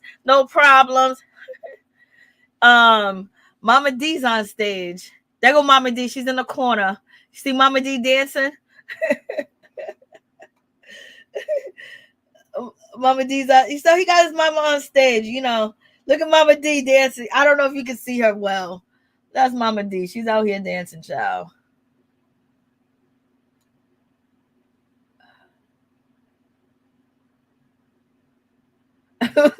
Momma Dee's out here having a ball. She's on that stage. Does she got a microphone in her hand? Hold on. Does Momma Dee got a microphone in her hand? Okay, no, she don't. Does she? Okay, Momma Dee is the hot girl on stage, so you know, he ain't gonna get in trouble with Momma Dee on stage dancing.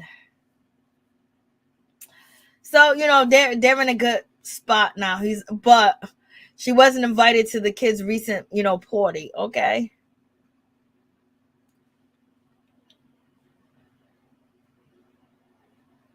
So here we go. So that's Mama. So Scrappy recently did a show. This is like a day ago, and Momma Dee, she uploaded to social media her on stage. She's dancing around on the black child. She's in the corner. She's gonna come up, and she's laced up nice. She's dressed nice. She's dressed nice. Momma Dee is just walking across the stage. Here she comes. Here comes Momma Dee. Momma Dee's doing a twist. She's doing a pump pump. She's doing a salt and pepper child. She's on stage. She's the hype woman on the stage. She got her shoes on. He's happy to have his mama on stage. And she's happy to be there. They do have a good relationship sometimes. It's just that they just got to work this out with Bambi. They got to find a way. She does have a microphone in her hand. She got a microphone too, child. Go ahead, Momma Dee. Momma Dee's on the stage going back and forth. Momma Dee so happy. She just want attention. She just want a storyline. Bambi says she wants to be an influencer. But y'all better thank God Momma Dee ain't your mother-in-law. But I think she's really easy to deal with because she's a one-trick pony. She don't have the many tricks. She just used the same tricks. All you got to do is out-trick her and never get mad. And then she'll stop. And then you'll be her best friend. She'll be running around town with you too. Like she is with Shay.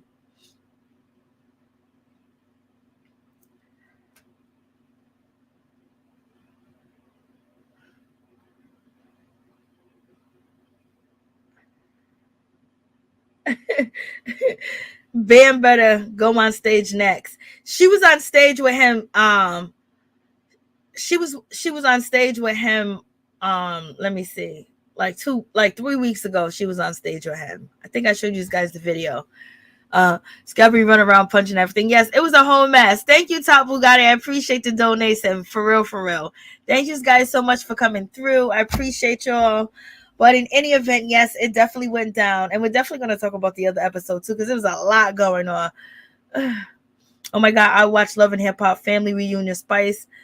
Shay fought Spice threw a big bucket of women on her. For real? Whoa. Basketball Wives is coming, okay? Basketball Wives is actually coming out pretty soon. Let me show you guys if I could, because I don't know why this won't download, but Basketball Wives is coming really soon. It might come this month or next month when we get to, Basketball Wives, because what's her name?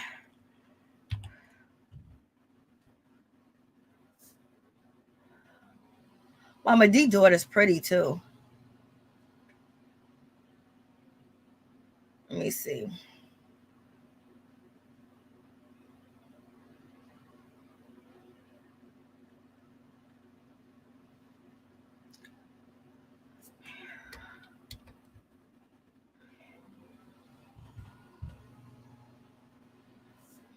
Oh, here it is.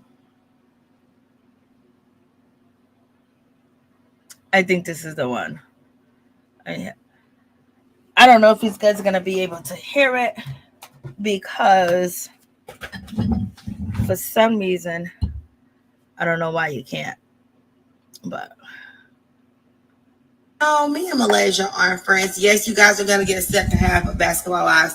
It'll be airing sometime this month or next month. It'll be the second half of 10B. It's another 12 or 13 episodes, I believe. We just got through doing like all the filming stuff for this. We just been doing like time stuff in for them to record and shit.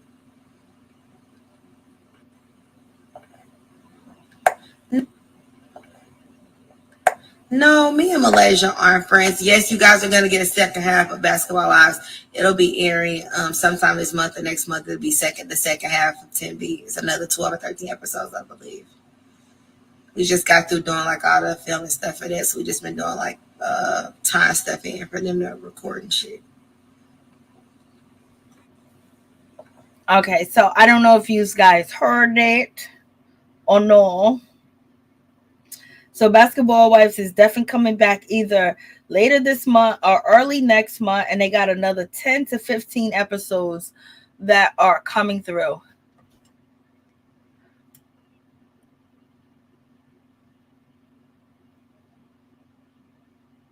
Oh, thank you so much, Tapu Guy. I appreciate it. This is part 2 of that dry seasons, child. Yep, it's coming. They had to re-record. Oh, yeah, I know. OG ain't coming back. She said it's going to be an addition to the last season we just watched, or whatever the case. She said 12. I think she said 12 or 13 episodes that are left, or 10. I don't know what she said. Good, because Jackie was saying, let them bitches come say it to my face. So in any event, so we have that whole situation. So Basketball Wives is coming back, but I think this year, it's been a long time since Love and Hip Hop Atlanta been really good, and also Love and Hip Hop Family Reunion is going to be really good because they got all the good people on there, all the drama filled people, the people we haven't seen. It's gonna be crazy, and we're gonna see what's gonna happen. And this is Bam better be on stage next year. Momma Dee was prepared to come, but if Scrappy don't, it's Bambi loves Scrappy and she wants to be with him, but it's only gonna be so much that she's gonna that she could take. So they really got to try to work it out, try to come to a better resolution.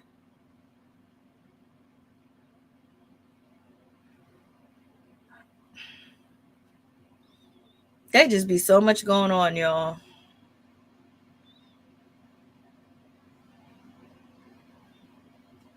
I don't know if you guys know who this is. You guys heard about Rest in Power Hurricane G. She was a rapper back in the day, and was still kind of like rapping. It's sad. It's just so many people dying, child. Like, it's like crazy, and it's like November is like the worst.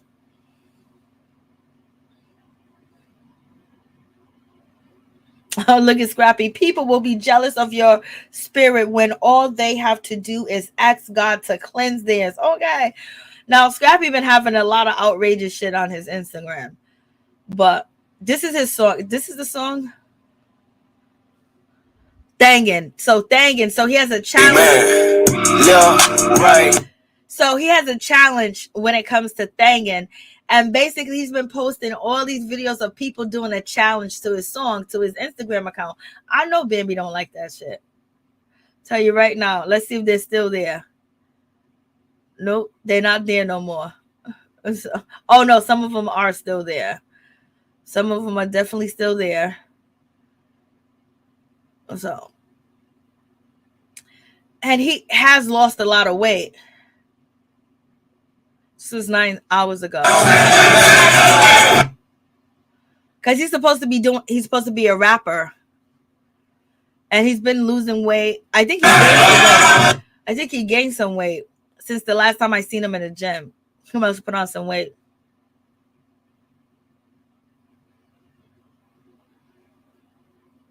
Yep, he's never stopping. And Bambi don't even go to the gym, y'all. She works out every 3 to 4 months. That's what she said on one of her Instagram lives. And Bambi body's on point. See, look at Scrappy. He lost a lot of weight. He's trying to live. He's trying to be a good daddy. He's taking his career even more serious than before. He's trying his best. He's trying to navigate the 2 women in his life that he loves. And we shall see if he's going to be able to get them to, actually come together, y'all. Let's see. Okay, that's some other video. Oh, so he still got the girls up. He still got some of the girls up. Oh, yeah, he still got the girls up. Okay, so maybe Bambi's not upset about that. He still got it up. And you guys heard, the other news. You guys heard this news that, Blueface and Chrisean Rock is allegedly back together again. Shit, they got on live the other day, and they was doing a nasty on live, fellatio on live, like Blueface was. And so, the struggle continues. The struggle, abusive love continues, and they are all in it. All right. I mean, let me just tell you, it's a whole mess. He's going through her phone. He's acting like the jealous girlfriend as well. They just doing, and their show is coming out on Zeus, so it's gonna be here for us to see and watch, baby. So they got a whole lot going on in this situation. It's like every day it's a story between these two, child. They be going at it. And then on top of that, they started getting freaky deaky online. It's just so crazy. And this is a sad story. I don't know what's going on with 3 Americans found dead in Mexico. B&B. Oh my God. You guys was here when my child went to Mexico. I did everything. While also working to bring their bodies back home. WDSC News reporter Shay O'Connor joins us with the very latest on the situation. Shay? Yeah, family tells me Cortez Hall was a 7th grade history teacher right here at KIPP in New Orleans East. Now, his mom, Ciola Hall, tells me she received the news on Monday, her birthday, when the U.S. Embassy called. I don't know. It's hurting. It's a hurtful thing. I'm not getting any sleep. It's sleep off and on, waking up all through the night. And I think I'll just feel much better if he was just back home. Ciola Hall and her children say it's an agonizing time as they wait for answers. They don't know what happened to my child. They are under investigation with it. And that's all they can tell us. Cortez Hall is a New Orleans native. We're told his 2 friends were from Virginia. Hall's mom says the group traveled to the capital city of Mexico for a short trip over the Halloween weekend. Now relatives are desperately trying to piece together just what happened to the trio. All they have right now are bits and pieces. There was a male and a female. All 3 had gone over. And the female, she was able to contact her boyfriend to let him know that that she couldn't feel her legs. Her legs were numb. She couldn't move her legs. And she said, and she kept throwing up. And the family says it's been a real challenge getting Hall and his friends' bodies back to the United States. When someone unfortunately passes abroad, it's a language barrier, and then it's not a lot of information that they give you over the phone. I just found out Monday, and I feel like as of Monday, we haven't gotten to nowhere. The hope for the Hall family to find out exactly what happened to the guy. That's just crazy. That is crazy. What's up, Sims? How you doing? Yeah, that is crazy. Very sad. I was telling you guys, I remember when I was going through like real heartache, my child was stuck in Mexico, and they were having, like, she said that she couldn't feel her legs, and they were having like my child felt like that they was out of their mind, but they was conscious enough to stay on the phone with me.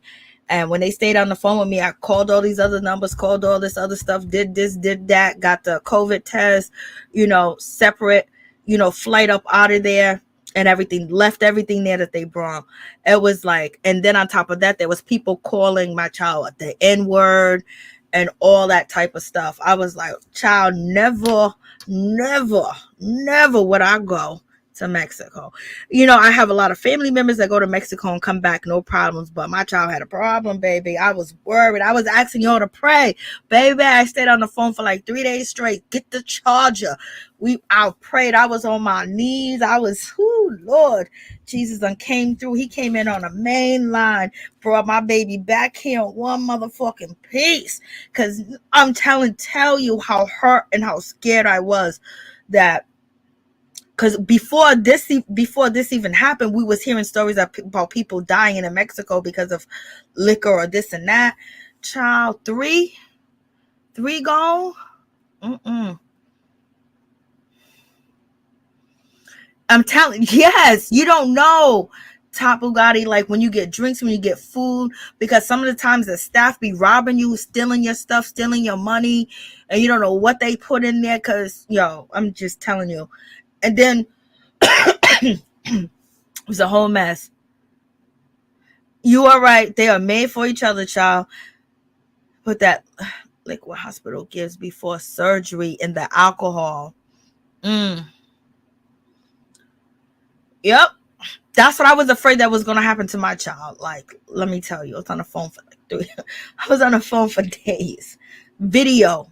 I was recording the phone call. I was recording the background of the taxi rides and everything, because everybody was very suspicious. Even when he got to the airport, it was like people said, "Oh no, you need this for the get on the plane because of the COVID test." Blah blah blah. It was all types, and people said, "Oh, come over here." Even like when you go to get out of there would be people behind the place where the person that is standing there that's trying to take your information to get you on a plane will come behind. It's like, "No, follow me, I can help you."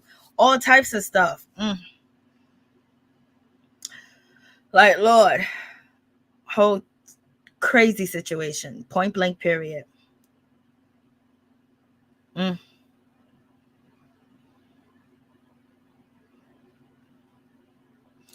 Yeah. Child, like, Lord, it be too much going on. Like, you just, because it actually could be the place where you stay. It all depends on where you go, where you stay, and who's on staff and who's watching, who's looking. A lot of people go there and come back and there's no problem, everything's all good, and then you hear stories like this, which is just like, OMG. It's just sad.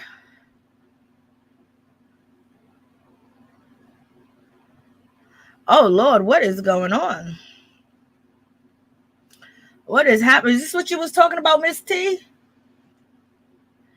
Real Housewives of Potomac, Robert Dixon fiance Juan Dixon accused of covering up sexual assault and blackmail. What is going on? Okay. Oh Lord.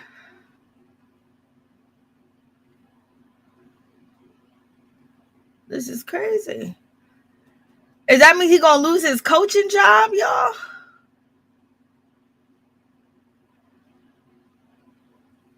Oh Lord, this is crazy.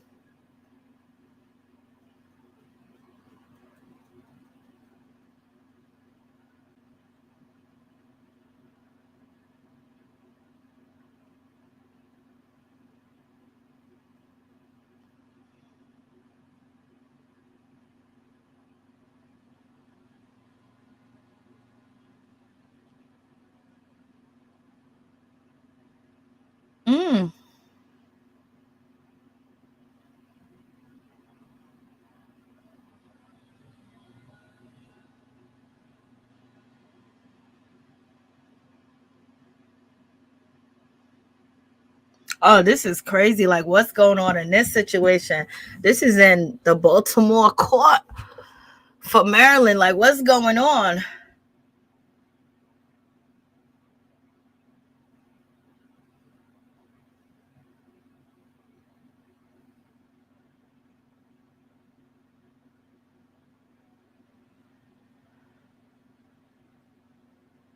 Oh no.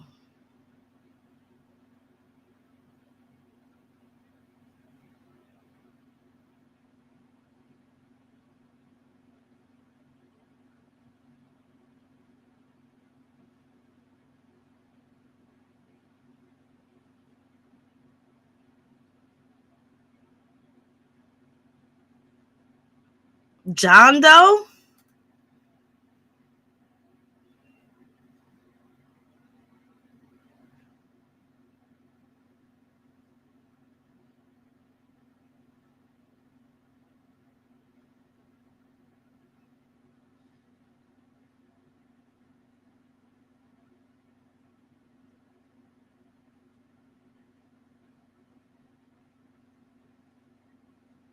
Lord?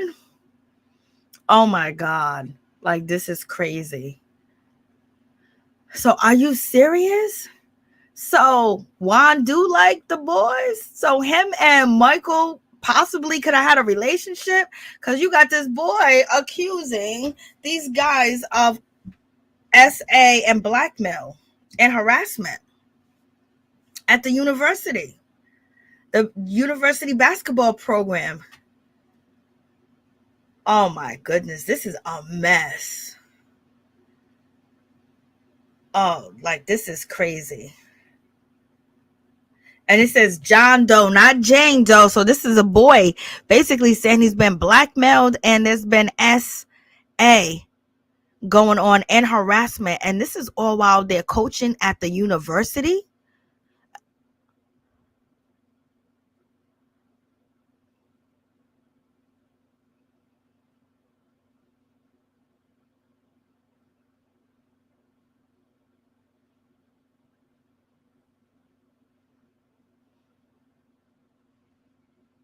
Oh, wow. This is crazy.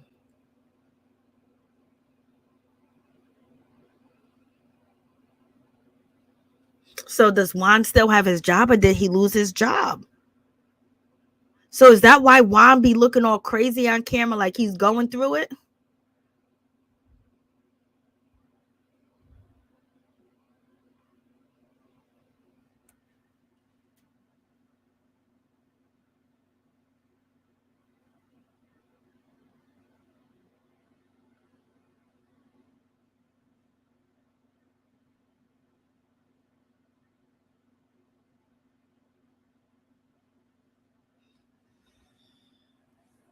So the plaintiff was at the he was a student at the state university and a member of the basketball program. Due to the negligence and intentional act of the defendant,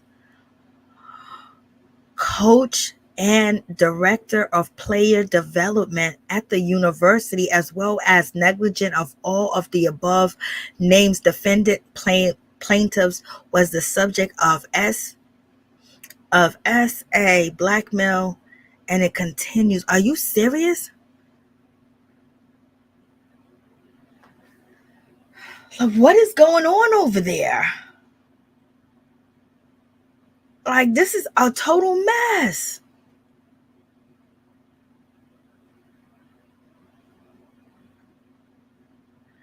Oh God, Juan and Robin ain't gonna never get married. It's probably what she want, that peanut. He's facing a suit. We don't know if it's true, because they could be lying. You never know. So they're using fictitious names to basically cover up the student names. It's a civil case. That's what it says.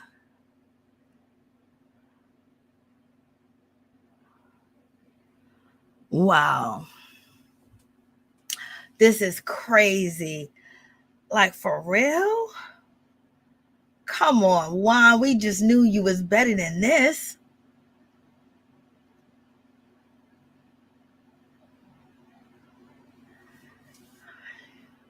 Yo, no. That's what it sounds like. Coaching a team, like, this is crazy.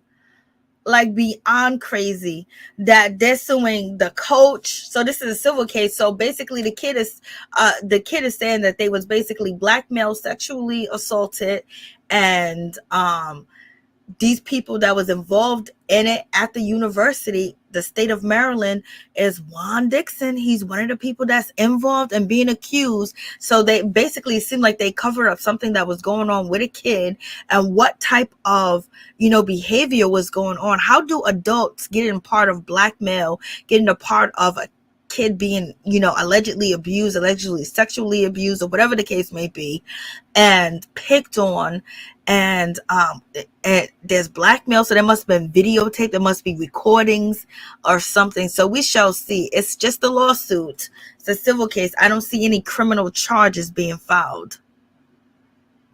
Like, come on, this is crazy. And you think that Juan has 2 boys. Would he want his boys to be on a team of this nature if anything happening? So hopefully, it's no truth to the story, but at the same time, it could be a whole bunch of truth to the story and a whole bunch of things going on and this whole situation, because they're talking about the university. So is the university, of Maryland still is Juan still employed there? He might not be employed there anymore with these allegations, or maybe not unless the school is sticking behind him, but damn.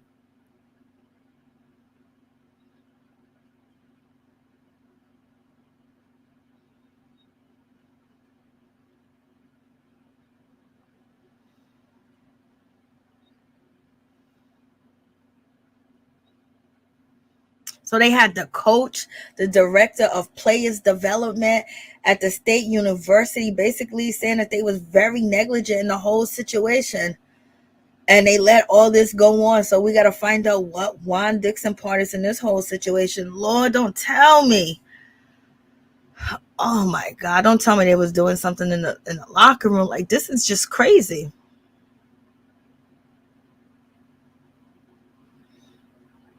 Yo, like, that's ridiculous. Like, what's going on? Like, come on. Okay, Robin Dixon, you might be winning on a TV show, but in real life, you are losing out here in these streets when it comes to your husband. Find a way to embarrass you. Find a way to get involved in some shit while you're on TV. So does that mean that, she's taking care, he lost his job? Like, what's going on?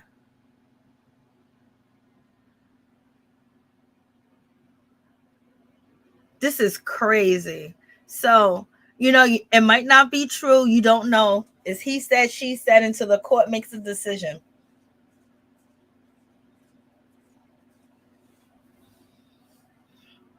Says, if you are a fan of Real Housewives of Atlanta like myself, you know that the cast member facing lawsuit isn't something new. But child, Real Housewives of Potomac, Robin Dixon fiance Juan Dixon is being accused of allegedly covering up a sexual assault and blackmailing on his basketball team, according to the Baltimore Bew and Carper University assistant basketball coach.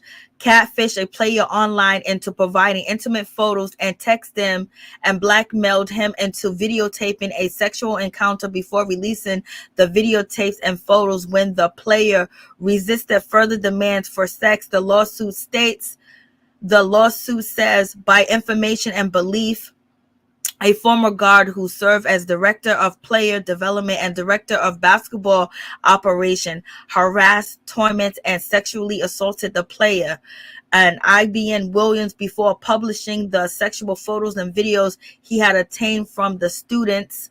The lawsuit claims an alleged basketball coach, Juan Dixon, was made aware of the situation and failed to take action when informed, by the victim.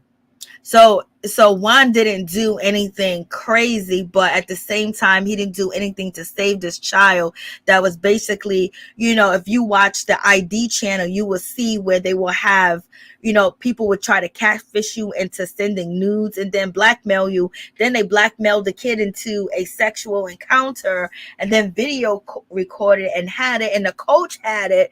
Okay. And then the information was brought to Juan Dixon and he didn't do anything about the situation, allegedly.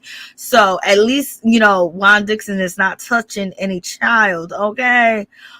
So that's a good whole situation. And he wasn't involved in the blackmailing, but basically, he's being brought into this civil suit because he didn't act like he was supposed to. So the university should be getting sued too as well, because what's going on in this whole situation?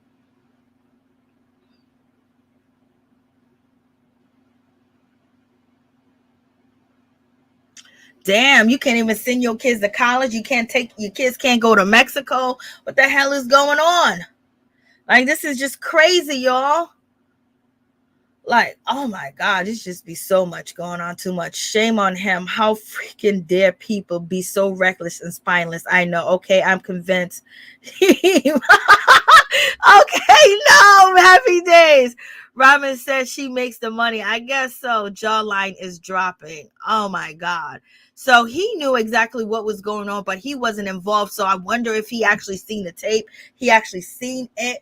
And why didn't he say anything? Like, was he scared to say anything? Did he fear that he was losing his job, or he was following in line and he was being a follower? Like, what's going on in this whole situation? Like, that's all crazy. That is definitely crazy. Oh yeah, did you guys go out and vote today? Okay, a lawsuit claiming the baby punched a 64-year-old man, knocked out his tooth, stole his phone, and trashed his Hollywood Hills mansion has been suspended pending resolution of a parallel felony battery charge. Damn, the baby, like, his whole situation just crazy. The baby situation is one of them situations where, child, he had it going on at one point in time, and it's just like his whole career and everything is just, out of whack. This buy one ticket, get one free to go see the baby now. They're just basically throwing these tickets away, giving them away free because they can't get anybody to fill his seats, and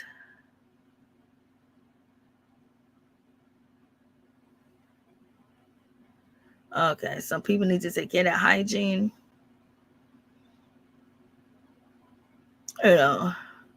Drake with his favorite people. Did y'all go out and vote today? Well, this was a set. A burglar broke into a Florida home and stole 19 French bulldogs worth $100K. Police say, it's an insurance claim. Erica Mena, poor thing. She got to hustle to get that money.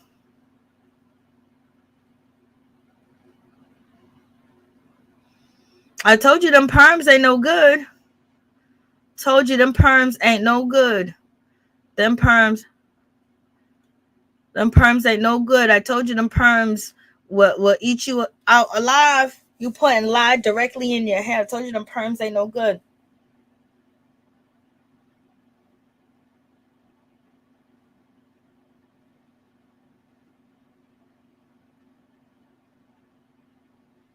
Urine cancer? Oh my God.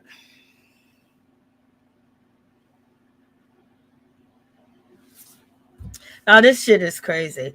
I knew that them perms, like, I stopped putting the perm in my hair when I turned 17. I grew up with perms, but I just said something ain't right.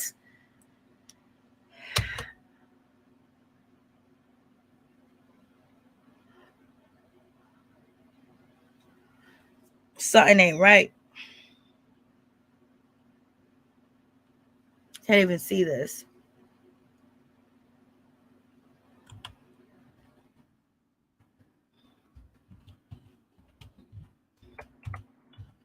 So young lady said that she don't. Now that's a whole mess. That is all.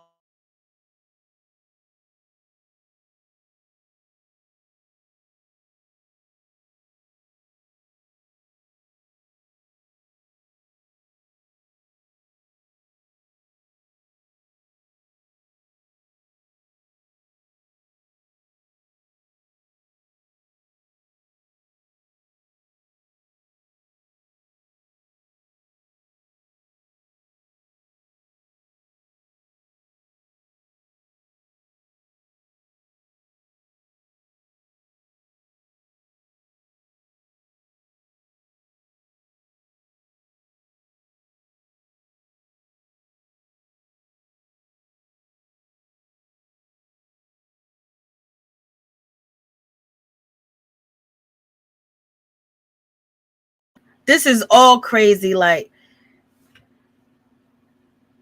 are you kidding me? This is crazy. Like, oh my God.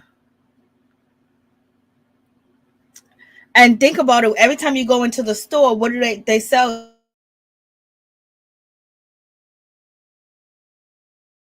So it's causing uterine cancer. Like, that's crazy.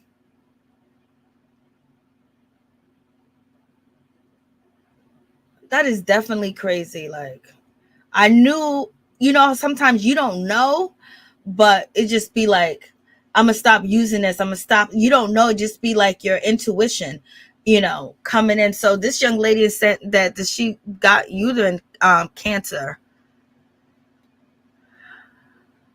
Wow. I'm Justin Carter. This is TSR. Oh my God. Wow. And how long have we been putting perms in our hair? And people still putting perms in their hair?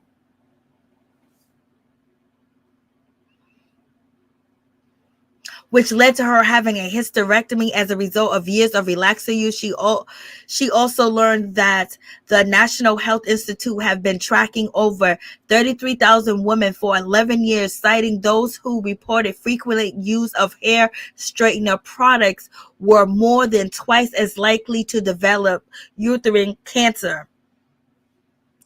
Ring cancer, like, oh my God, ring cancer. That's crazy. You know how bad that is to have?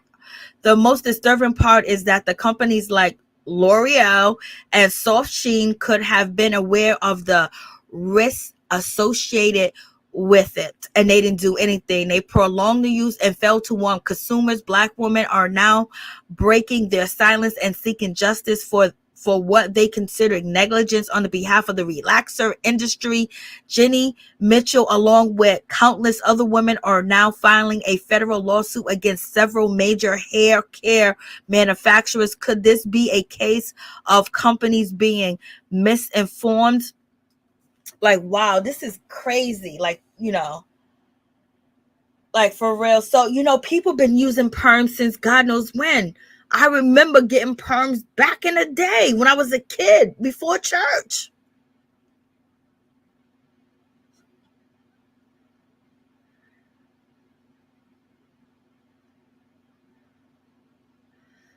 Being misinformed about the dangers of their products. They didn't care. They probably didn't do no testing. If they did, they didn't care because it was Black women that, so, you know, when we all wonder why, like, when I was growing up, you didn't have so many people with cancers. Like, everywhere you turn around, everybody got cancer. Like, cancer is like running rapid. Like, you know, it's from the food. And then now you're learning putting these perms in your hair because you're putting lye on your scalp, that which is soaking into your brain, which is soaking it into, you know, your pores, you know, which is your scalp. And I just know, I was walking around with my hair nappy, child. I would always have braids in my hair, but something just, one day I was about to put the perm in my head and I looked in the mirror, I looked at the box, and I sat there, you know, like a Victorian desk and with the mirror or whatever. And I just, I don't want to put this shit in my hair no more. I don't want to put this shit in my hair. And since then, I never put shit in my hair. I had hard times going to salons, getting my hair done. Then once I found good people to do natural hair, I would, you know, have them come to my house and things of that nature. But something told me that something was wrong with these perms. Something was wrong with putting this in my, I couldn't tell you what it was. I couldn't tell you. Nobody told me nothing. The internet wasn't popping like that, or I wasn't even on the internet for it to be popping. But I just stopped putting perm in my hair. And then my mom, she stopped putting the perm in her hair and things of that nature. Like, my shit is coarse, nappy. Okay, like, this is totally crazy. You got so much going on, like, for real.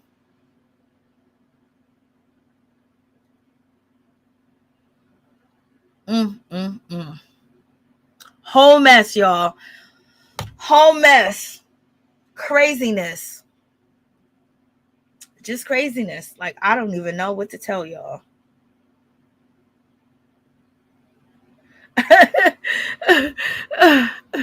I hope, I don't, because I don't think she has any perm. Yeah. Yes, the fumes are really bad. It's like putting, oh my God, on your head. Yes. Oh, no way. Oh yeah, the dog thing is definitely a scam, or it was definitely set up. Total crazy situation, point blank, period. But like, yeah, this is awful. With the perms. So how many people still put perms in their kids' hair and don't even know how to do their hair without the perms? Like, child, this is a whole like, this is just crazy. It's just sad because there's so many traps and there's so many things set up to destroy Black people, you know what I mean, to hurt Black people, that it's just so many different things. You can go down now. We got the food, we got the liquor stores, we got the Burger King and McDonald's all over the place. When I go to the elite area where I live at, there's no Burger King, there's no McDonald's, there's no Dunkin' Donuts, and there's no liquor store. You have to drive all the way out of town to get to that liquor store. You go to my community, liquor store, Burger King, McDonald's, and all these other shitty places. And then you got all that going on. You got the crime, you got the school system, you got the teachers that don't like your kids, that don't like you because of who you are. And then on top of that, you got to deal with that. You have to deal with the racism on the job, or trying to get a job, or trying to get property, or trying to buy a house. People don't want you to grow, try to do everything to stop you. Then on top of that, now the perm that people use to put in their hair, you know, for years, for decades now, you know, has been causing cancer. And they've been filing 33,000 women, you know, for over 11 years because the companies don't care. Nobody thought about it. Like, who thinks about it? Oh, I'm putting a perm in my hair. That's it. You got hundreds of bottles. You got hundreds of places that put that stuff. That stuff can't be good. Because basically your hair don't supposed to be straight like that unless you use a hot comb or you use a flower. You blow it out, but you putting that chemical to make your hair straight. Basically, you're changing the DNA of your hair, the corals of your hair, to make it straight, which your hair is not meant to be like that, because if it was, you would have been born with the shit. Okay, so now you got people been putting perms in their hair. So when people got sicknesses, like they develop mental illness and all this other stuff, you never know if the perm has anything to do with it. If you think your kid has autism and things of that nature, was you pregnant putting the perm in your hair too? You never know. A lot of people escaped, but you know, it's crazy. It's just so many traps, you know what I mean? So many traps out here for Black people that we got to maneuver through. We got to be smart, you know what I mean? We just can't laggy-gog and just have a good time and not worry about anything like anybody else, because we don't know who's trying to poison us, child.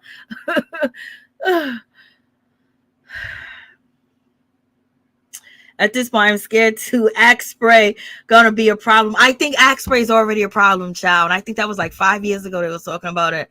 That Nair stuff needs to be just as bad. That's probably next. That Nair stuff, and you putting that right near your uterus. Nothing about them ever seemed safe. It just seemed like, oh my God. I don't know what happened. It was just like, I just looked in that mirror that day and I was just like, I don't want to put a perm on my hair no more. I'm done. And I went, you know, people talked about my hair. They talked because everybody would have perms or they had weaves sewed in. I was like, I don't care. I'll stand out. I'll be by myself. I'll be alone. I could be the lone wolf. I love myself too much. And I don't give a fuck what they said. Maybe a part of it was a little bit of attention, but I started wearing my fro. I just started doing all the different, black gel came my friend at one point in time. And then I ended up getting some braiders and some other people. Boom, boom, boom. And I haven't put a perm on my head. I was like, no. And I don't know why, because I used to burn my shit, you know what I mean, before. But that one day I just sat there and I looked at myself and I looked in the mirror and I had the jar in my hand. I was stirring it up. I said, I'm not putting this shit in my head no more. And I never did again. But that's just crazy.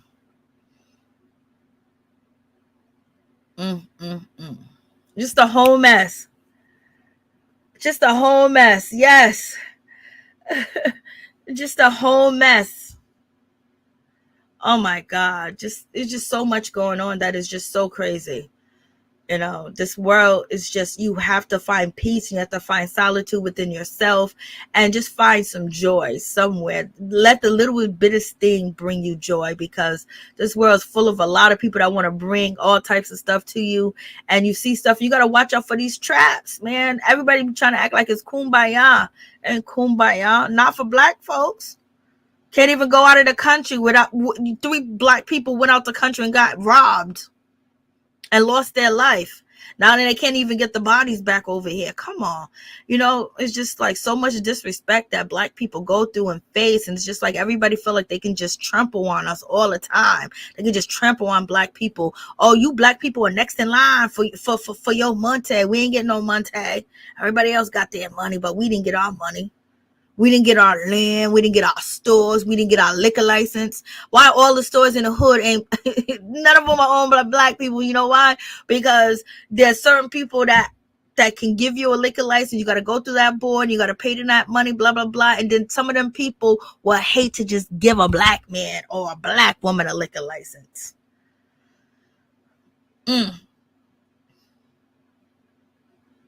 Just the only place I seen a lot of liquor stores that were Black owned was Mississippi. Child, it's the only place.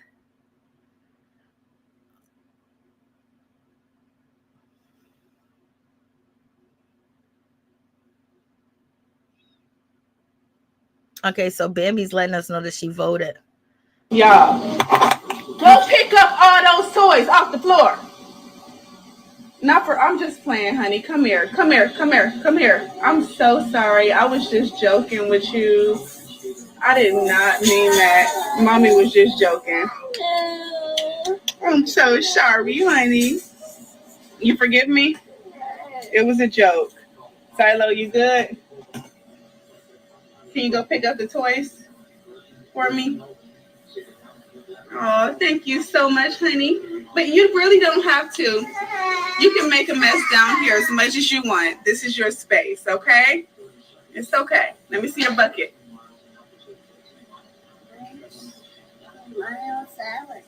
Thank you.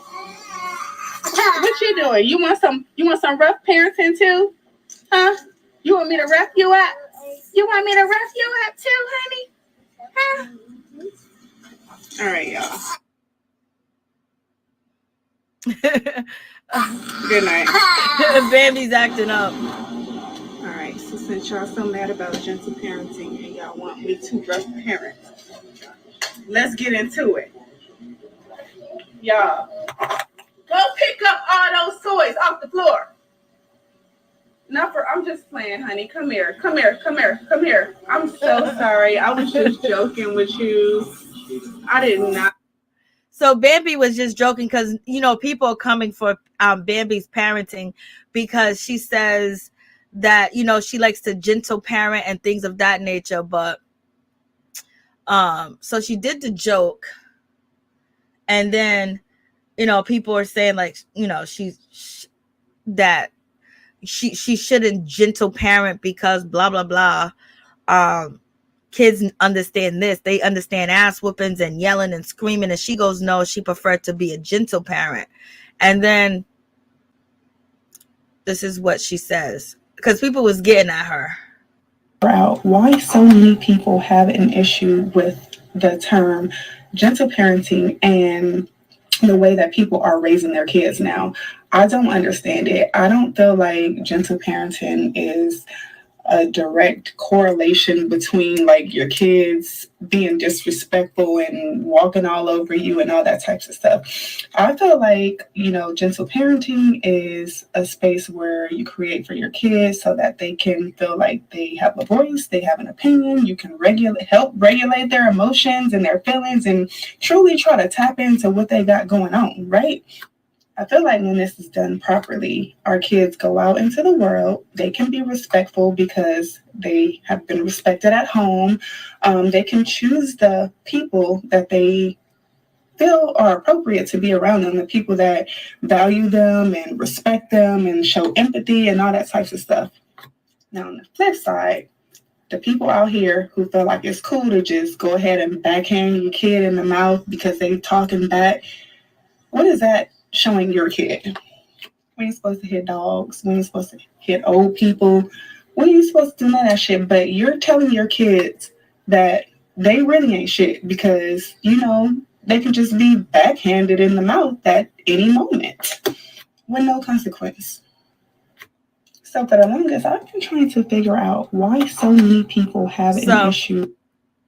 So that's why I guess Bambi was actually, she was doing a test to show that, you know, she with the aggressive parenting, it doesn't work out that way. Her son started crying, but she's basically wants to be a gentle parent where she doesn't want to beat the kids. And a lot of people in our comments was like, being a gentle parent is why these kids are so disrespectful. They beating up people, robbing people, cussing people out in the store, closing the door, won't get up and let the old lady sit down on the bus. Like, so Bambi's saying that, she wants to choose gentle parenting other than, hitting her kids.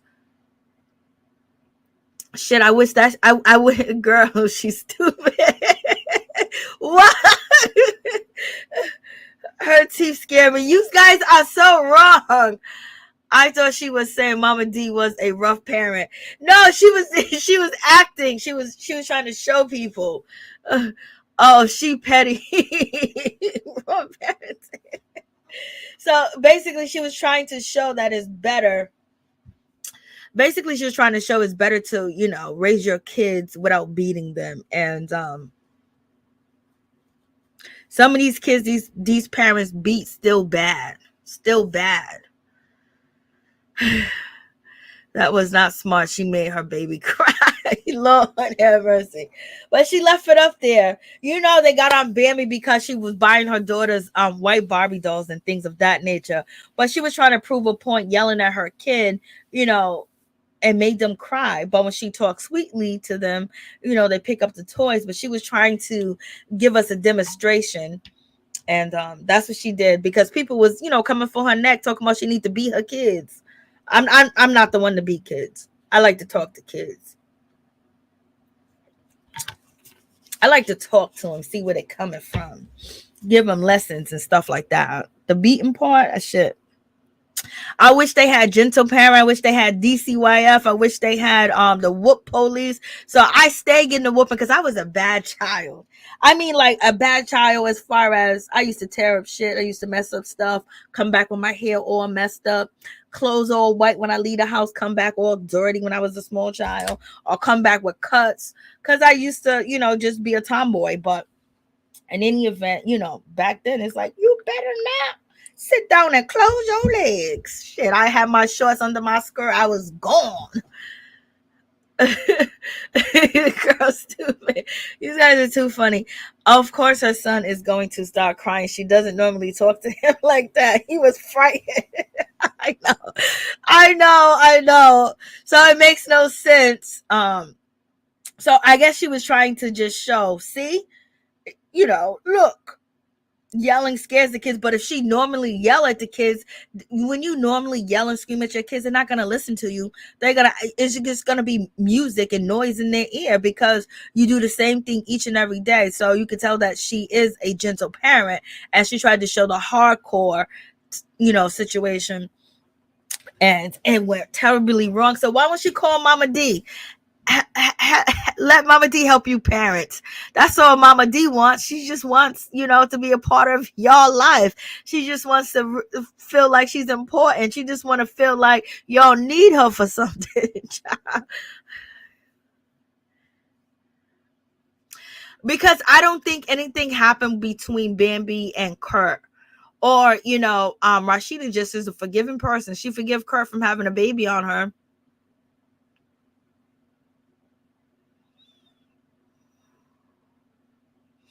You gave yours a whooping, and to a certain point, it worked. I didn't want to beat the boys. Women beating boys. Didn't want to do it, but they came out okay. They came out good, and they don't have like no repressed anger towards women or want to fight women or hit women. They try to protect women, but I got to let them know that you can't protect every woman. I thought that baby was a storyline. You better stop. So yeah, that's a whole crazy situation. But in any event, I will see you guys later. I'll see you guys another day. I'll see you guys tomorrow to talk about the other episode, and then we might dive into the Juan situation, see what's more. Rasheeda and Bambi still cool after her being in the hot tub with Kurt. Yeah, I don't think nothing happened between them. Trayvon. I don't think nothing happened. So that's why, because she's actually defending Bambi against Momma Dee. And Kurt is around Bambi and there's no problem. So, I don't think nothing really went down in that situation, other than her being in a hot tub, which wasn't a good look at all. But at the same time, she was single. But she was in the tub with a married man. And it's just like I said, when it came to what's her name?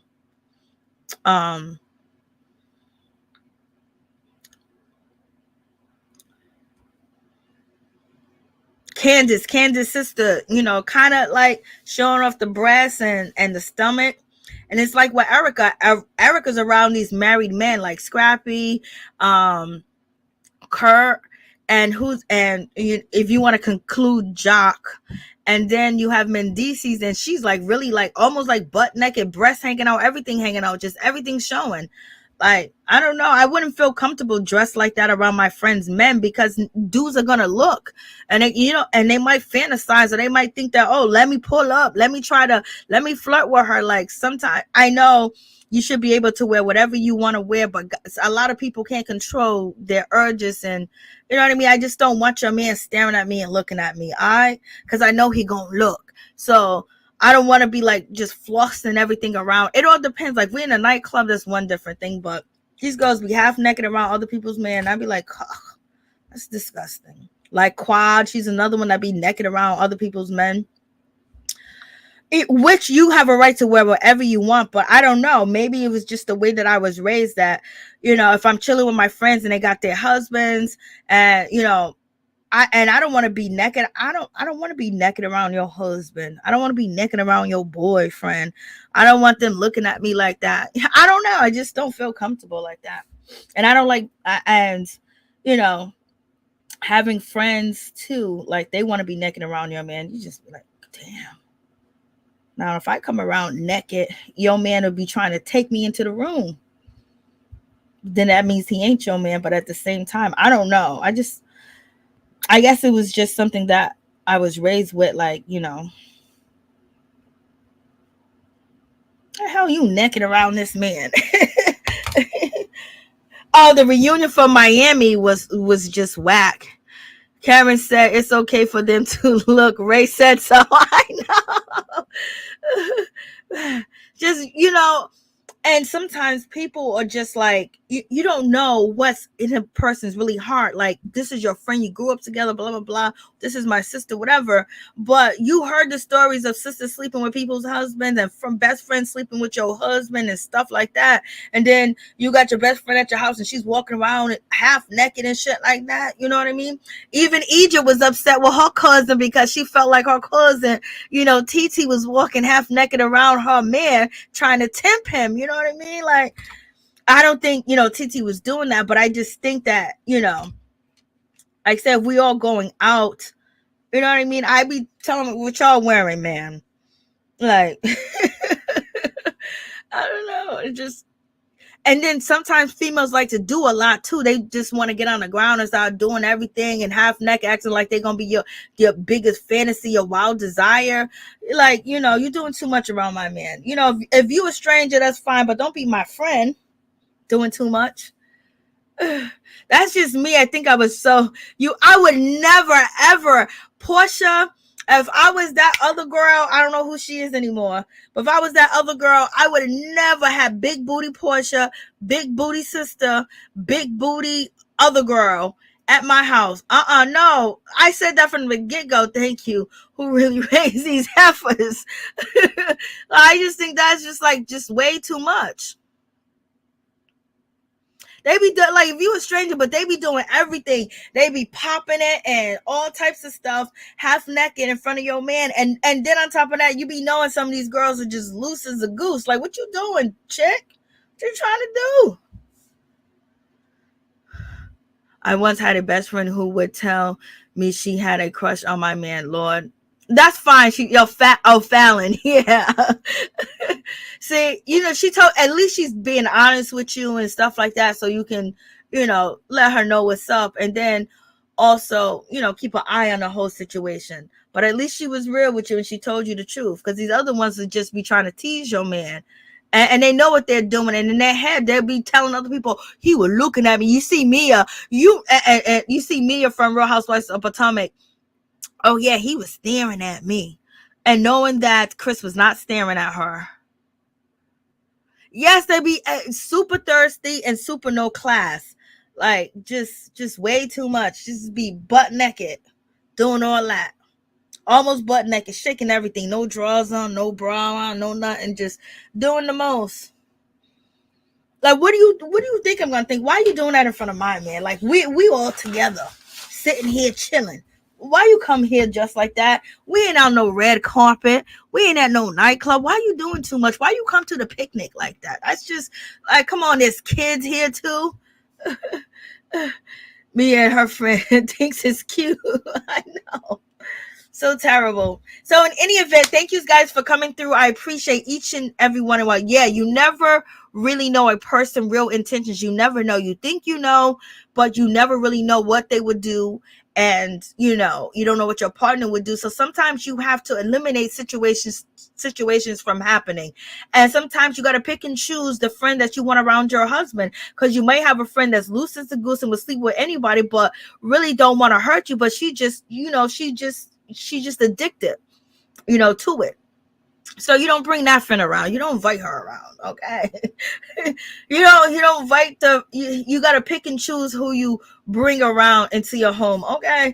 Portia wore that bathing suit because they came to swim. Yeah, she had her booty was just like boom, boom, boom, and then the other one, her booty was boom, boom, boom. Her sister booty was boom, boom, boom, and it's like he didn't know what to do. Yeah, Fallon got a beautiful body, but it was new booty. It's not that your booty ain't good, but this is just a new booty. You know what I mean? A new booty is new booty.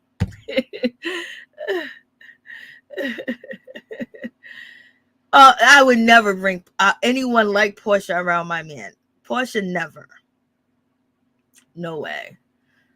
Certain girls. Drea from Basketball Wife, you don't bring her around your man either. You don't bring Megan from Basketball Simon. That day for real, yeah, that shit does happen just like that. That happens in real life. You know what I mean? But it's also telling you that that person wasn't for you at all either. But you just got to be mindful that you don't want to set yourself up to fail. You don't give anybody opportunity to take shit off your plate, basically. In any event, good night. Good night, y'all. Y'all have a blessed one. Y'all have a blessed night. Tomorrow is my appointment, so hopefully everything goes well. Keep me up in your prayers. My appointment. So I got a bunch of appointments this month to find out why the fuck I keep coughing. You know what I mean? So hopefully I get the answer and it's nothing serious, child. So good luck and God bless each and every one of y'all. I will see you tomorrow. Peace and blessings to my peeps and my peoples. Peep Squad is in the building, baby.